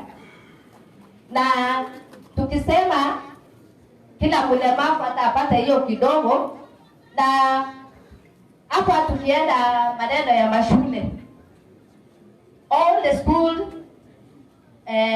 schools and vocational training to be integrated to fit person with disability. Alafu hawa person with disability watapata ile masomo kwa urahisi sana. Hapa kwetu hatuna mashule mengi ya watu walemavu. Sasa walemavu wengine wanabaki nyumbani bila kusoma. Sio, itakuwa ngumu sana. Na mlemavu akisoma, wacha niwaambieni, atajisaidia vizuri sana. Atakuwa kama kila mtu. So we have to get them. Your Excellency, another thing is accessibility. Like for example this one. You know, mimi naongea hapa chini na watu wanaongea huko juu. Hey, this is a very embarrassing. Lazima hata sisi to assess all the offices, all the places in the centers, alafu hata kwa mashule ikuwe accessibility. Kwa sababu I've been seeing a lot of challenges even in schools, in our primary schools and secondary schools. Hata mtu kwenda choo ni ngumu. Tuseme for example somebody with a wheelchair anaenda ile normal toilet haiwezekani. Na kama tukifanya in every institution ikuwe na special washroom for the person with disability, nafikiri hiyo itakuwa afadhali. Another thing is our officers, those who are dealing with the person with disability. For example, with the National Council and the National Fund, and those are the officers. Please, if this thing can be brought back to the county level, alafu ile pesa inakuja kwa county, to the county level, alafu hata kufikie hapo. Kwa sababu ikiwa hapa kwa county atachua mlemavu mwenye ako Chebunyo, mlemavu mwenye ako Kanoi, atajulikana huyu mlemavu ni hivi na hivi, na hiyo itakuwa rahisi. kuliko hiyo vitu zote iende kwa national government, na itakuwa ngumu sana. I remember the last time nilikuwa nafuatilia maneno ya taxes. Imagine I had to travel all the way to Nairobi. Na hiyo vitu kama ingekuwa basi namaliza hapa. And you know traveling is a problem. So mkiona hizi vitu mtasaidia hizi vitu zote sikuje karibu na sisi. Kitu kingine ni shades. Sisi walemavu wengi wetu ni wafanya biashara. Sasa tukipata hizo mashades yenye inafit mlemavu tufanye hata sisi biashara kama wengine. Alafu I'm requesting the Kenya Kwanza government you set aside a kit for persons with disability ili wapate hata hao pesa ya kufanya biashara na kufanya vitu zingine. Na kitu kingine ni bursaries. Initially maneno ya bursaries full scholarship. Unajua mtu akiwa na watoto, tuseme akiwa na watoto na akuwa mtoto mwingine mlemavu, anaona huyo haina faida sana, lakini Kenya Kwanza government ukiweka pesa huyu mlemavu lazima asome. Hapo ninashukuru sana the Kenya Kwanza government, and we are looking forward and we are praying that God will help us so that tunajua mkifika hiyo Kenya Kwanza government hata sisi tutaonekana pale. Kitu kingine nilikuwa naona with the Kenya Kwanza government, with the UDA, wakati mnachukua representation, wale wana represent na national government, national assembly, national senate and the county assembly. Hapa tuko na wamama hata walemavu. Mkichukua wale wawili ya wenye sheria inasema, tafadhali mchukue hata wamama wawili wa represent wa mama, kwa sababu hapa tukiwa tuko wa mama pia. Asante sana, sina maneno mengi ya kusema. Asante. Asante sana. Tumekusikiza vizuri na pole sana. Labda tuliteleza kidogo kwa hiyo mambo ya podium. Kile ningependa tu kusema kwamba tunakubaliana na wewe, na nadhani umetoa mawazo mazuri sana hata kwa wale ambao wana kama kwa KRA kujua people with disabilities na mambo ya transport wasipeleke mbali kufanya tax returns zao, na walikuwa wamesema wanaweza fanya saa zingine online. Kwa hivyo ni pahali ambapo ni lazima warekebishe vizuri. Jambo lingine ni kuuliza tu kwa hizi cash transfers, sisi kama Kenya Kwanza kupitia kwa msemo wako, mimi naona tunaweza panga vizuri na you can actually avoid having to travel. The cash transfer can actually be sent to you tukitumia teknolojia ambayo iko sasa. Thank you. So I think that is a good point and we appreciate the comment you've made. Thank you. Ngoja sasa. Madam, sijui kama umepata habari. Sisi kama Kenya Kwanza simu na ile pesa ya cash transfer ya walemavu, ya wazee na ya vijana. Inachelewa ama haichelewi? Inachelewa. Sijui kama umepata habari, tuko na mpango. Sinaona hawa wadosi wote hapa wanalipa mshahara, kama huyu Shumo analipa mshahara, hata mimi.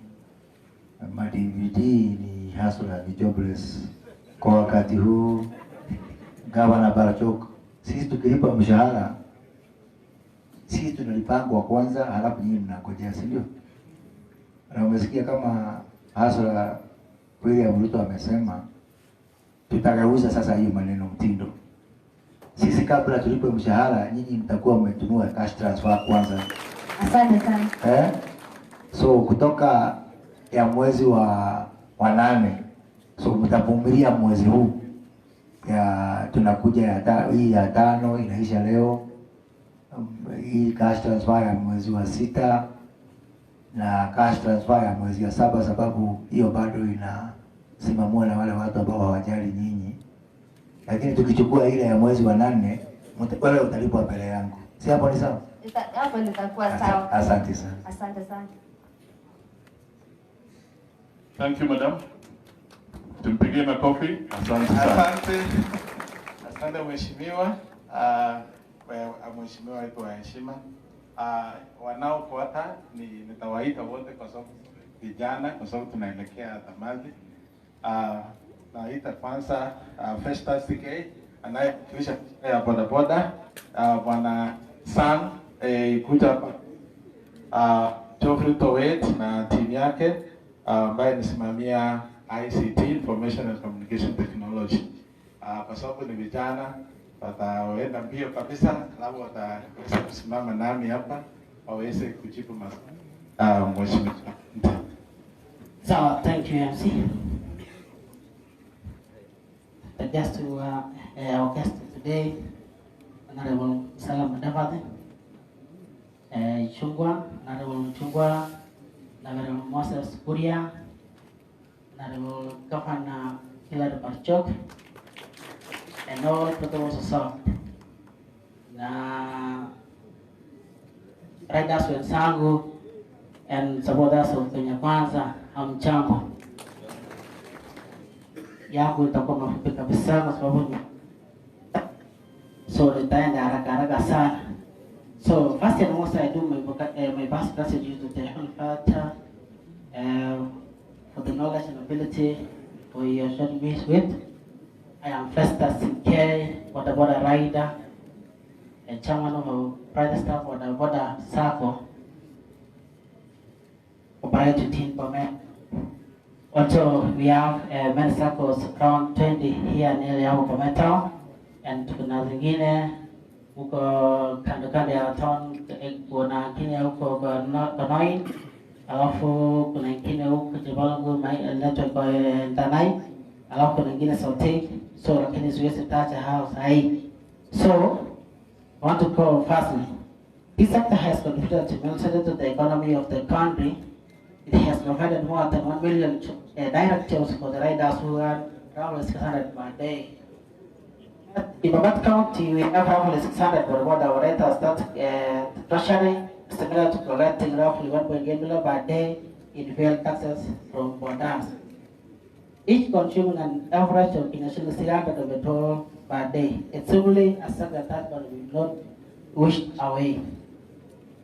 Your Excellency, here we see problem kidogo, and I therefore, or we therefore, the Kenya Kwanza government will help us to reduce the taxes that petrol, even taxes of purchasing of bodaboda.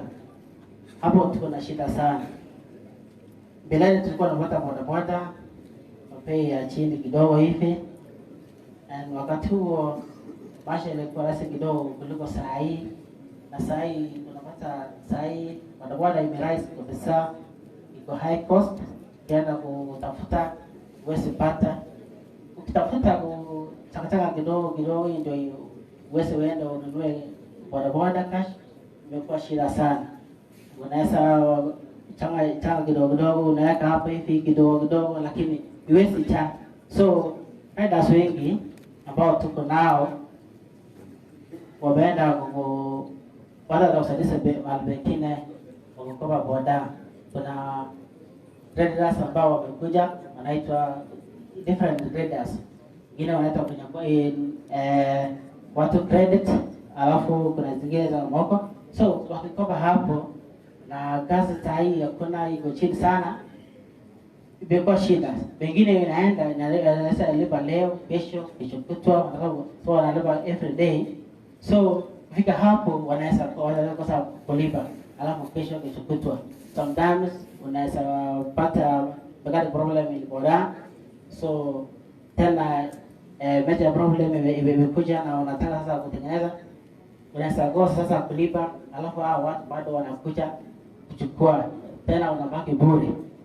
So if I thought the sector has got challenges for border riders, they operated without electronic maintenance for a long time. Most riders are not trained on road safety. Most do not even have a driving license, and they are low under dozen. Hapo sasa bado ipo, kwa naomba serikali ya Kwanza watakao chukua ushugani utaangalia hapo sana, riders ambao tuko nao na wengi ambao hawana driving license, lakini tukienda kutafuta bei ya kutafuta driving license ni kama tu ya gari, iko juu sana. So tunaomba mtakapopata ushukani, when you talk over the government, tutaangalia hapo side sana, mpate hata shule ya bodaboda tu peke yake, unaenda kupata driving license ya bodaboda kwa bei iko chini. The lack of comprehensive or framework on road network, some are tarmac roads and lack of lanes to protect motorcycles and bikes. All bodabodas to attend driving schools through NDSA county government to organize continuous training for the riders, focusing particularly on road safety and decorum.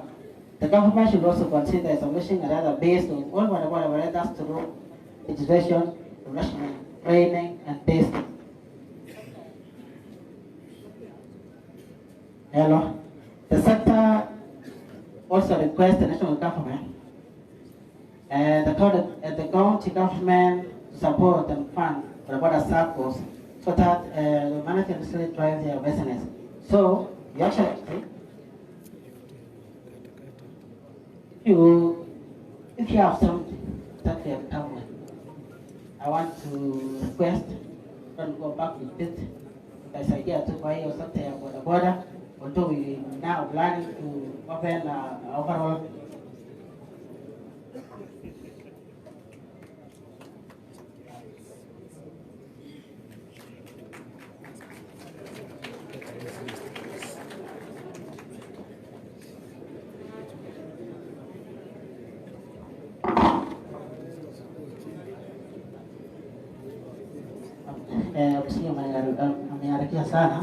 So let me finish like this. The sector also requested the county government to designate zones and zones of operations for the bodaboda as well as increasing shades. You have started whatever operation is taken, it must be done in consultation with shareholders. So hapo sitaendelea sana. Alafu kuna kitu kingine nimesahau. Kwa hiyo sako tunataka hiyo sako tumefungua, although we are planning now to open another overall sako. But I just decided to pay their NHIF there. So we hope the income in Kwanza government, you will see there, tutasaidia kidogo tulipe hivi kidogo na tafiko, alafu utatupia pengine kidogo. So hapo sitakuwa na mengi ya kusema, ngoja tu ni maisha hapo ni acha na wasi wengine. So asante sana. Sasa kabla tujakuuliza maswali, wacha tusikize wale wengine, lakini usiende mbali. Sawa, tutakuwa tu na wewe hapa.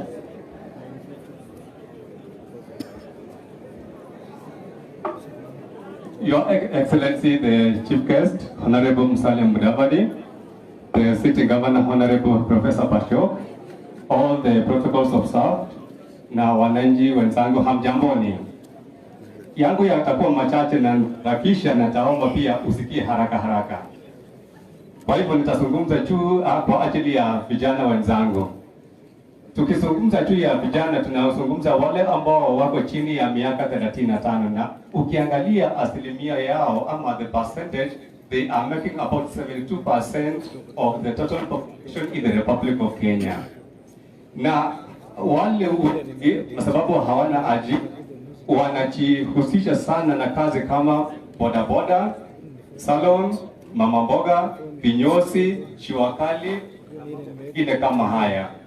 Kwa sababu ya kwanza, hawana capital.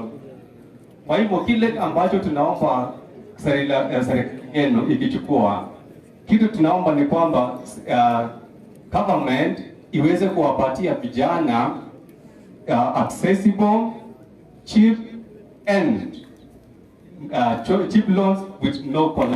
Sababu vijana hawana shamba, anything ya kuonyesha ya kwamba hii nitalipa kwa sababu ya kile ninacho.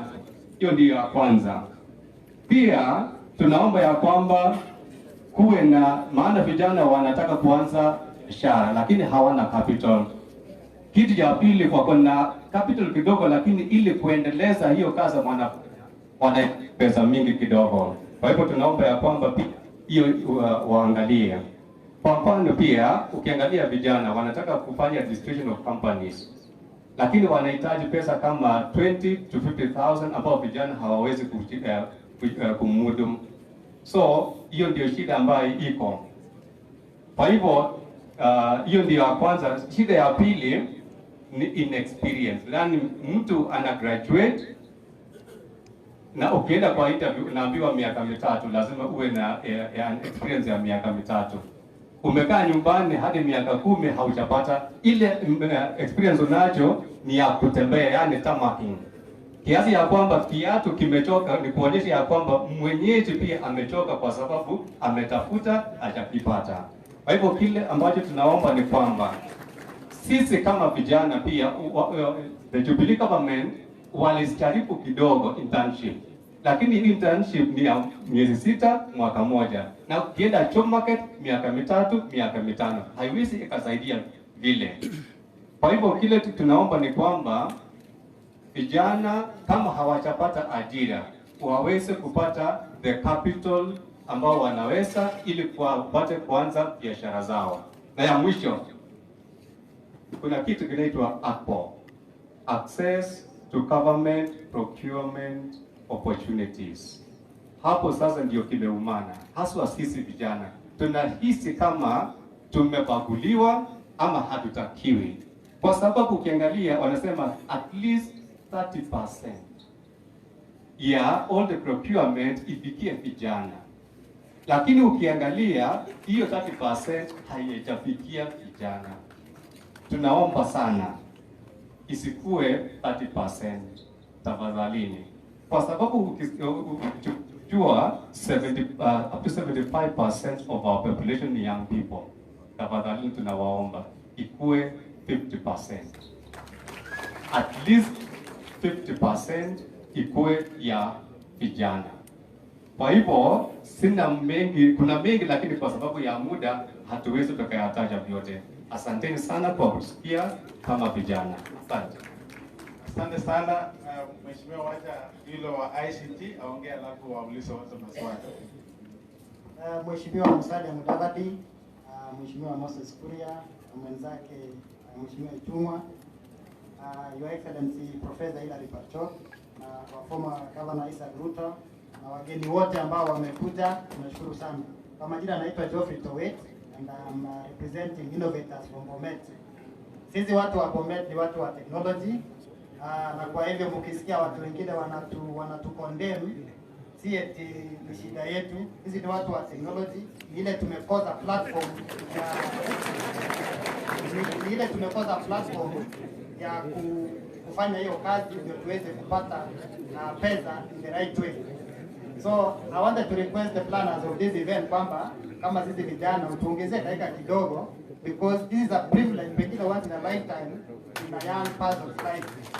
So Your Excellency, allow us maybe some 5 more minutes, because nasimama na dada yangu hapa. Kuna ndugu yangu mdogo aliniambia ukienda huko, kwa sababu umepewa nafasi, kuna kitu ametengeneza an innovation inaitwa the drone, bado iko trial. Akaniambia Chief Asla akikuja umwambie kuna vitu mbili nimekosa, moja ni battery ndio inaweza kuiamsha iende juu. So ndio maana nimeleta siku ya leo, kabla hujaenda usikoze kuangalia hiyo drone. Alafu ya pili, kwa sababu nimesema sisi ni watu wa technology, I myself na ndugu zangu wengine wanatoka sub county ya Sotik, mimi natoka sub county ya Chebalungu, tulitengeneza system inasaidia watu walipe NHIF kutumia airtime, na tukatarget watu wa bodaboda. Kwa hivyo nilikuwa nasema kwa sababu umekuja siku ya leo, muweze kutusaidia kama innovators kutoka Bomet, kututengenezea an innovation center, so that sijui kama itawekwa pale Bomet University ama itawekwa wapi, because ukiangalia Bomet University sijasikia mipango yao kuhusu mambo na innovation. So ninaomba siku ya leo mkiwa hapa kwamba mtupatie incubation center, mahali ya kuweka tutaamua kama innovators wa Bomet. Alafu tumeona kwa county government kuna 36 vocational training centers. Naona county government imejaribu kujenga, lakini equipment za zingine inakuwa shida. Na kama watu wa technology, equipment ya internet na computers inakosekana. Nataka nikuzie kidogo hiyo innovation nimesema tumetengeneza ya kulipa NHIF kutumia airtime. Tumeregister karibu watu 1000, sana sana watu wa bodaboda. Wanalipa NHIF kidogo kidogo ndio wapate health insurance. Nilikuwa naomba hivi, mkiingia serikalini mkumbuke mtuletee hiyo incubation center, kwa sababu kutest an innovation inahitaji pesa. So mkiingia serikalini utuletee incubation center yenye vijana wanaweza test their innovations bila kulipa kitu, kwa sababu kitest kitu sie tumepata pesa, una test kwanza ndio upeleke market. So nataka nipatie dada yangu alafu aseme moja. Excellency Musalia Mudavadi, Your Honorable Kimani Ichung'wah and Moses Kuria, our Governor Dr. Barchok, our former Governor Dr. Isaac Ruto. I'm also representing the youth. All the watu wote wanaongea hapa si ni youth, the mama mboga, how vijana wa boda boda ni youth. You have good proposals for them, but what are the structures umeeka kwa government yenyu enye ita make sure that yule mama mboga atapata hiyo pesa mnasema itapotea huku katikati to the few wenye wanaweza access? Have you put structures to sensitize the same, the youth, the mama mboga, the juakali, that kuna hii loan watakuja wapate? Number 2, do we have a good youth representative, a good youth president by the youth, for the youth, mwenye atakuja aseme issue za wale wenye wako huko nyuma, mwenye anaweza liaise na wale MCAs, mwenye analiaise na wale governor, mwenye analiaise hata na national government on the same issues ya youth, because ni mtu mwenye wanaweza mu approach, mwenye anaweza lobby for the same issues for them. Thank you. Nashukuru sana. This is the innovation ya ndugu wangu mwenzangu, anatengeneza drone ambayo itatumika kwa shamba. So nikapata yeye kwa sababu nasimamia Bomet Innovation Hub, nikamwambia kwa sababu Jivas tutakuwa leo, nitamuelezea kununulia hiyo betri ndio iweze kupaa juu. Hiyo ndio ilikuwa shida yake. So this is what I was saying about testing center. So kijana test kwa nyumba yake. Kwa na incubation center itafanyia kwa center huko na tunaweza endelea mbele. Nashukuru sana.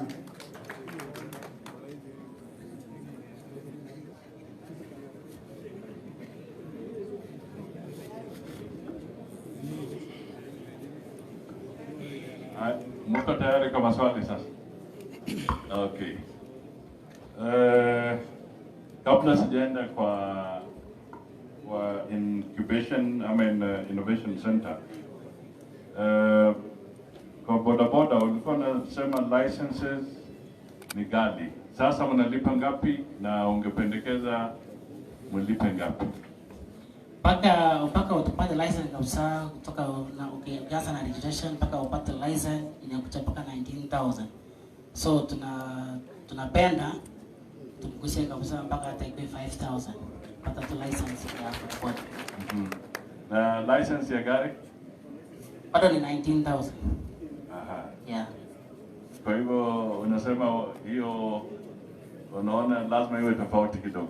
Lazima iwe tofauti kidogo, alafu hata ile ya kufuata ikuwe tena rahisi, sio kama ile ya gari, sababu unafuata procedures mingi sana mpaka upate hiyo driving license. Inachukua muda kupata tena. Itachukua kama almost a year kupata. Okay. Na wakati bodaboda zinaharibika, spare parts mnafanya namna gani siku hizi? Spare parts imekuwa challenge tena. Spare parts unaweza pata boda imeharibika, lakini ukienda unaambiwa hii ni genuine spare parts, lakini bei yake iko juu sana, high cost. Alafu unapata ingine iko chini sana, naambia hii spare hii ni original lakini bei ni, alafu hii bei ni, hata bado iko juu kidogo. Alafu ukiweka bado wewe tu kidogo tu, hata iweze kurudisha hiyo pesa umejaza naye inaharibika bado.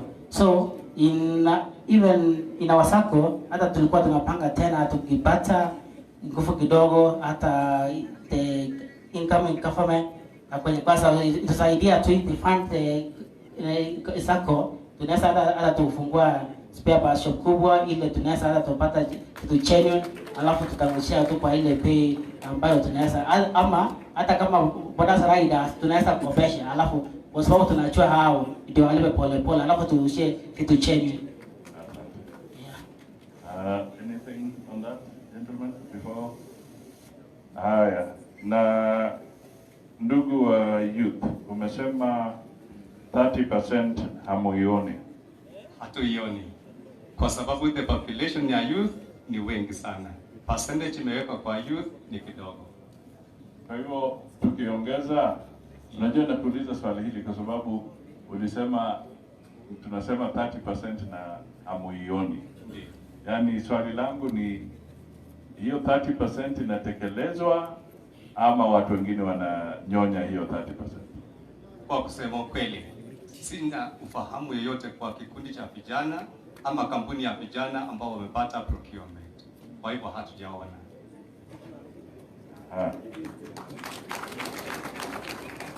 Haya. Kwa Vicky, ni Vicky? Sharon, pole. Umetaja jambo zuri sana kwamba structures ambazo zitatekeleza haya maneno. Wewe ungependekeza nini? For example, as I say, the youth representative. A youth mwenye ana resonate na ule mama mboga, a youth mwenye ametolewa kwa wale mama mboga, wale vijana, wale boda boda. Wametoa mtu wao mwenye anaenda huko kwa hizo assembly, mwenye is what is happening, mwenye atakuja kwa sensitize on the same. Because if they are sensitized, they will be empowered. Kwa hivyo wewe unaona kwamba umezungumzia kwa assembly, lakini sasa ungependa kusema kwamba kama kuna ofisi ambazo zitahusika na mambo ya vijana na wakina mama, ungependa kuona vijana wakiman hizo ofisi? Yes, and we also have a youth president in Bomet County. We need one. Mwenye youth wenyewe wamechagua, wakasema atafanya zina bacho. Haya, sasa kuna magavana hapa wapo. Sijui mnaonaje hiyo? What structures are you suggesting? Labda unaweza changia hiyo. Thank you very much. I think of course vijana wameongea, and I want to agree with them that majority of our population are actually the youth, and sometimes they feel left out. Starting with the 30%. As much as we normally advertise and give the 30%, I think they also have a challenge. One is the issue of funding, the financing of whatever contracts that we have or services that we want to give to the public. So that is one area, but I think it is something that is workable, and I want to agree with them that because we still have the issue of unemployment, we must purpose as a government to raise even the percentage from 30 to 50, but we need to find ways of financing them. And there was a proposal, and as Bomet, we have even we had some discussion with some of our local banks through what we call LPO financing, so that they can access those contracts that we give. And I want to agree also with Sharon. It is very important, as much as we are making proposals, it is very, very important that we have a framework of ensuring that whatever we are promising will actually get to that mama mboga, that youth, that Wakali sector, that boda man or woman. Otherwise, if we don't tie the loose ends, especially in having policies that are targeting whatever proposals that we are making and promises, then sometimes it might be very difficult to deliver on those promises. So I think we also need to go back, look at our laws, our policies that we have put in place, so that whatever promises we are making are secure.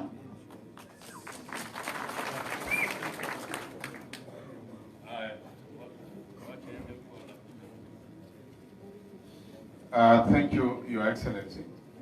I think I agree with the youth on what they have said, and I want to assure them that my government from August is going to ensure that is going to ensure that you get funding for your activities. There is a problem in the uptake of loans, even the Youth Enterprise Fund and so forth. And I intend to form a department that is going to work entirely for the youth in liaison with the banks to ensure that the money that is allocated to Bomet and available in the bank, the youth access. Currently, they are not accessing because they don't have information. The other issue is that I will have a department that will ensure that youth are engaged in business. We can't be able to employ all the youth. So I want the youth to have a business mind, to be business minded, and then when we provide the funds for you to start enterprises, you will be able to prosper. Thank you. Yeah, thank you very much. I think the issues raised are pertinent. And I want, first of all, on the question of youth leadership, during my last government, I did ensure there were elections, and there was indeed a youth president. And that youth president was one of the contestants in this election and the previous election. One other issue that I think need to be addressed, the challenges we found was that the NCA Act is still not recognizing the youth as an important group to participate in construction.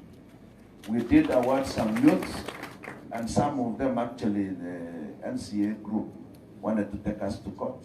So I think it is incumbent on the national government, and it's good the national government, the incoming national government representatives are here, that you actually adjust the laws to exempt the youth from this NCA business, and also exempt the youth from requiring any experience. They have got knowledge straight from universities and other colleges. And how do you expect the youth to have had 3-year bank statements? Where do you get them from? And where do you get even a balance sheet? So the youth require certain specific adjustments of the laws. I also propose that moving forward, we will need to establish ICT hubs even in the wards, so that complete with Wi-Fi and offices for the youth. There is a huge opportunity on the online trading and other access using modern technology, which the youth are very competent on. Lastly, I want to assure you that I take this seriously, and you will take note that I have appointed a deputy governor as a young person, and a lady at that, and we have assigned her those duties. We are busy discussing with the youth to develop a proper youth agenda, because they are 70% of the population here in Bomet. Thank you very much. There is another governor there, I think.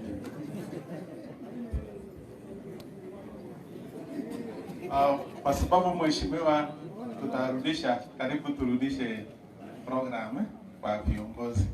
Tungependa pengine maanishe kuuliza swali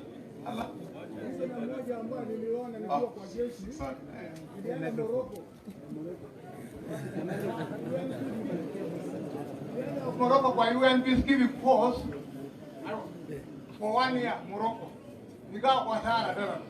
Those mountains in Sahara Desert are similar mountains ambayo kuna Vitui, Moyale, Ogaden, Marsabit, Isholo.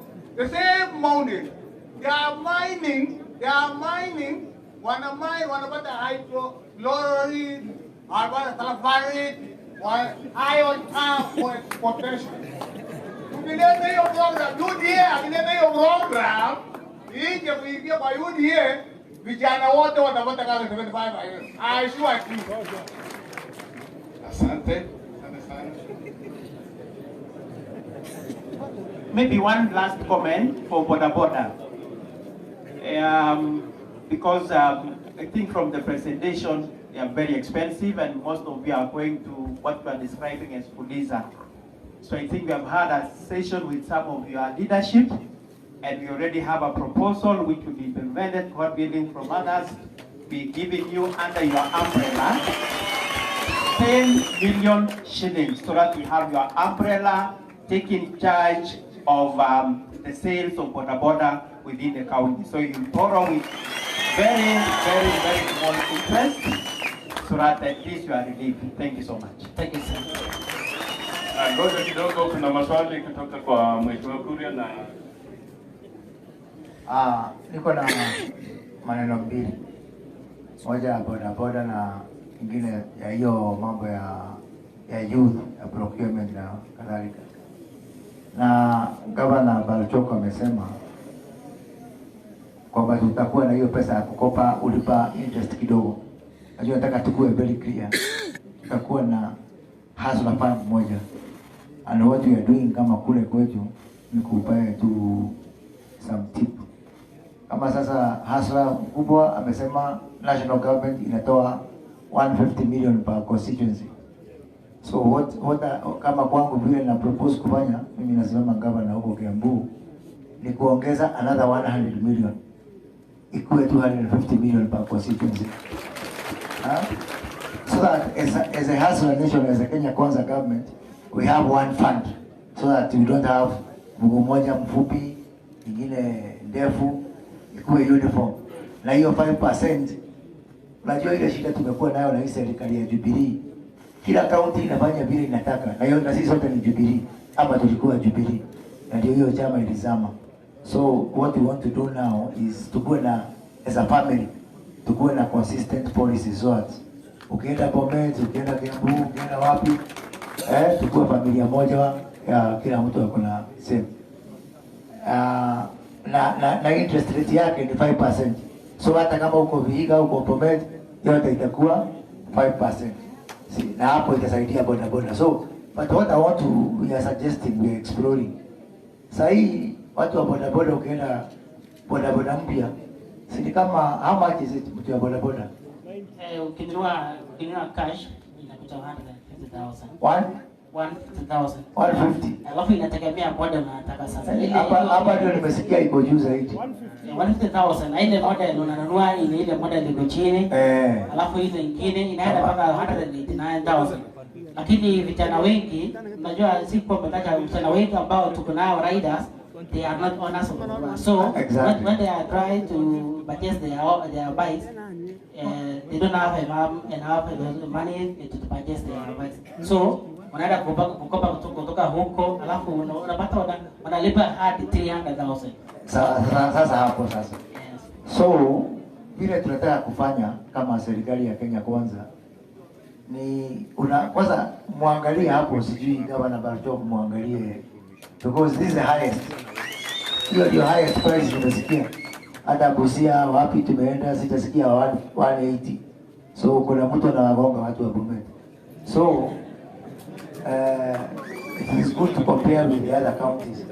But what we want to do, sasa sababu hata rider hiyo hustler fund ataweza kukopa na hiyo 5% per annum, sio ati hiyo ikuwe 300. But tunataka kuongeza package kidogo kama ya 30-40,000 kwa hiyo boda boda. Ndio kijana akichukua boda boda, tukue na NHIF ya miaka 3, tukue na comprehensive ya miaka 3 na personal accident ya miaka 3. Hiyo itasaidia. Kuliko ile mlikuwa mnalipa sasa hiyo mkopo mingi, tukupatia hata kama itakuwa 190 hapo. Lakini wewe ujue miaka 3 hospitali unatibiwa. Na sio tu kutibiwa, mpaka ile chuma ambayo inawasumbua ikuwe cover na hiyo cover ya NHIF. Nashukuru kabisa. Na pia ikuwe na comprehensive cover. Na pia tukue na personal accident cover. Hiyo ni sasa. Haya, turuke upande wa youth sasa, hiyo opportunity ya procurement. Umesikia tumesema kina Isaac Ruto, Governor Isaac Ruto kidogo ameachia hiyo mzigo national government lakini mimi naona ile inafaa. Unajua saa hii tuko na solutions mingi ya youth Kenya hii. Sisi tuko na youth fund, sisi tuko na women fund, sisi tuko na uwezo, tuko na hii na ile. Shida sio pesa, shida ni kwamba hakuna mtu wa kushika vijana mkono Yaani tunaweka maneno ina swing huko juu kama pendulum vile watoto na tunataka ifike chini. So ningetaka kuwajali magavana wala kiti ya gavana kidogo ni wachanue vile tunapanga huko kwetu.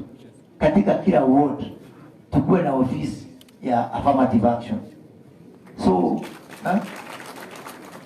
hawa vijana wanaogopa bank, wanahitaji mtu wa kupeleka kwa bank, si ndio? Hawa vijana wanaogopa makaratasi. In fact hawa vijana wanaogopa kizungu mingi. So tukikuwa na ofisi katika kila ward, ndio sasa kijana kuja hapa, kijana unataka nini? Nataka loan.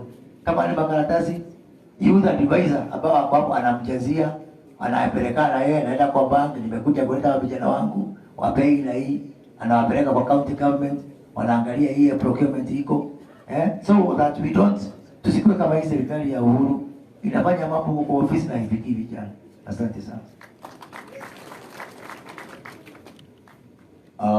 Yangu naitwa Kimani Shomwa, and I think Moses Kuria has basically summarized.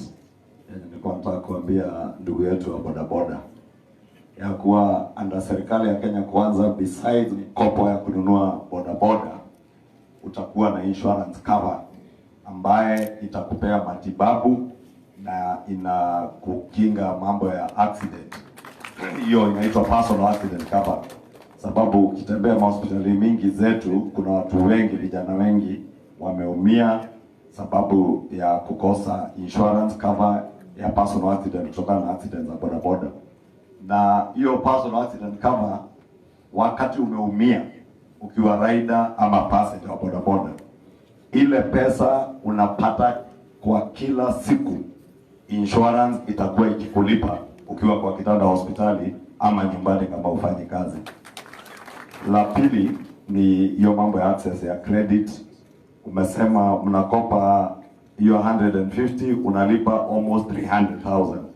Ndio hiyo Mheshimiwa Musalia amesema, na wa Chief Hustler amekuwa akituambia the Hustler Fund hiyo ya 150 billion itaweza kukupea mkopo yenye ukikopa 100,000 mwaka moja utalipa interest ya 5,000 peke yake, or below 5,000 and below, sio 300, 1,300 double or triple yenye ulikopa.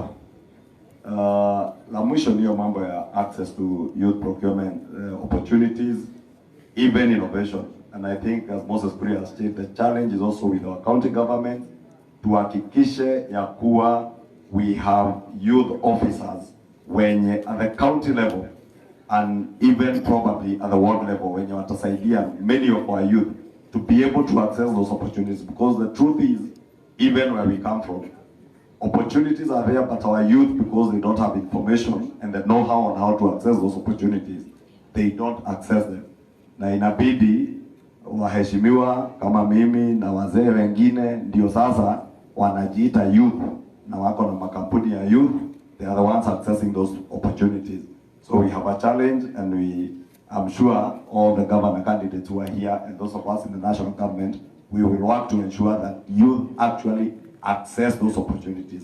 Lastly, ni mambo umegusia sijui kama ya licenses na bei ya bodaboda. I just tell you from the National Assembly, finance bill yenye tulikuwa na debate last week na yenye tutafanya third reading siku ya Alhamisi wiki hii, ilikuwa imepropose muongezewe bei ya bodaboda kutoka July mwaka huu, July 1st. Lakini kama bunge la kitaifa tukiongozwa na waheshimiwa wabunge wa Kenya Kwanza, tumepinga na tulikataa, na tukienda kwa third reading hiyo amendment tutapitisha bodaboda hazitaongezewa bei finance bill ya mwaka huu. So just have that assurance that at least we have taken care of.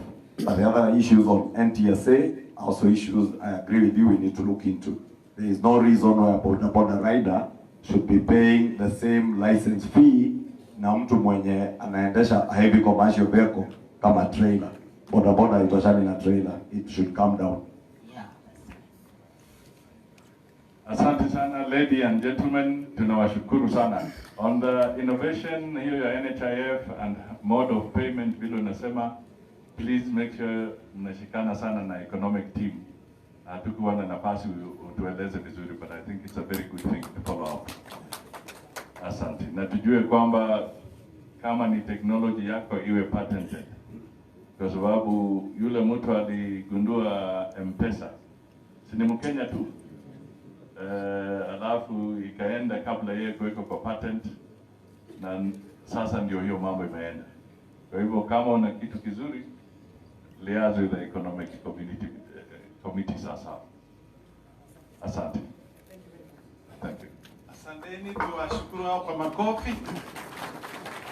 Na mwisho sasa kabisa ndio tuweze kurudisha program ni Alexander Kirui for business community, lakini ataweza kuongelesha ile vitu yote imebaki, jua kali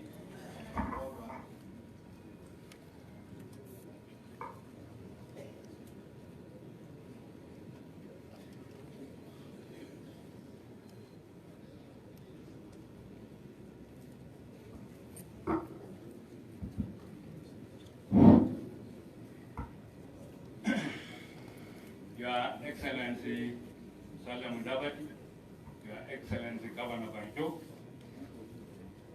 and all the protocols of South, ladies and gentlemen, good afternoon. Good afternoon again. Yeah, I stand here on behalf of Kenya National Chamber of Commerce and Industry and wafanyabiashara. My name is Alexander Kirui, popularly known as Kirulex. I deal in furniture for the last 40 years. When I talk about Chamber of Commerce and Industry, we cut across from the Mamamboka to the well-to-do businesses, and because those ones we are talking about the bottom up. Those ones down who have talked to Mamambokas and whatever, when they graduate, they come up and register as members of Chamber of Commerce and Industry. I will not take a lot of time, because when you become the last one, you either get a lot or you miss everything. So I'm asking for your patience, and you are my joker.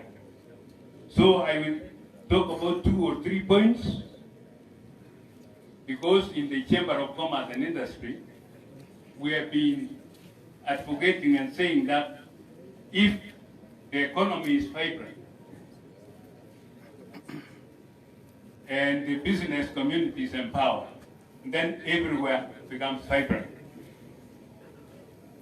I will not go to the small businesses, but I will start with the Juakali, where in fact I lean on, because I also grew from there.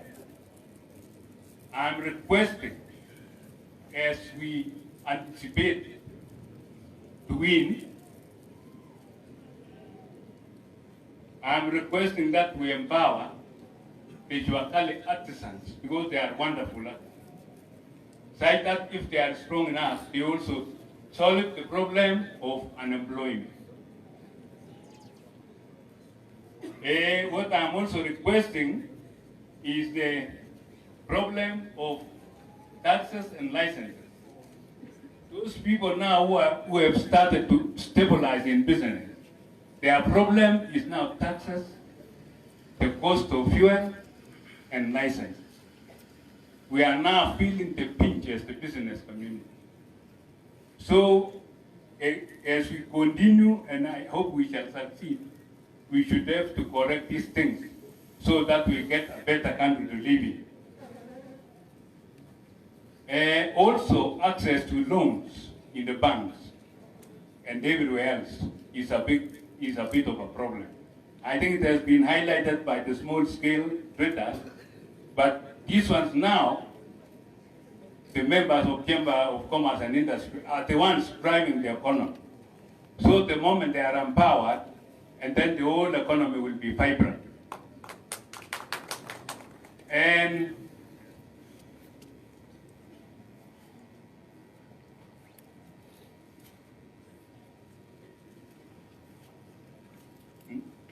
no,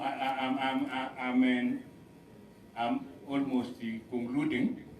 I wanted to say, those ones we have, most of them who have been given to be suppliers to the government, suppliers to schools, suppliers, the payment mode is very slow.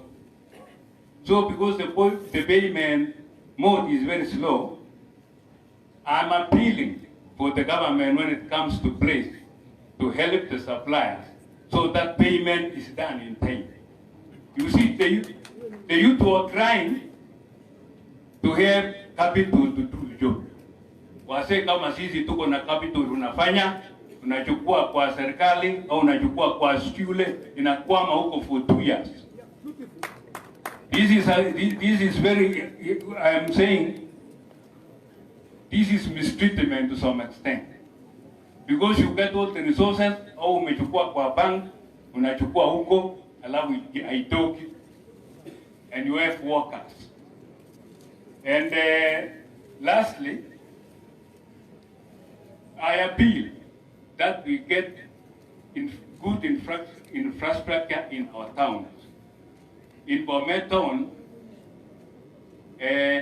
we are not badly off, but there is always room for improvement. So with that view, I'm saying welcome to Bomet, the land of milk and honey. Any question?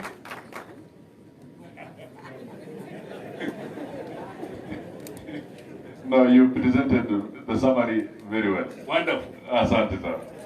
You empower my journalists, I will be happy. Thank you. Tumshukuru Bwana Kirui, asante sana. So nikimalizia yangu ni kutoa shukrani kwa niaba ya kamati ya bottom up economic model. Tumeshukuru sana na tumefurahia wageni wetu. Wangapi wamefurahia wageni wetu? Hata leo nilisikia wengine wana Moses Kuria akisema tuko na mbunge wa rais ambaye yeye ni member of parliament ya Rais Uhuru Kenyatta.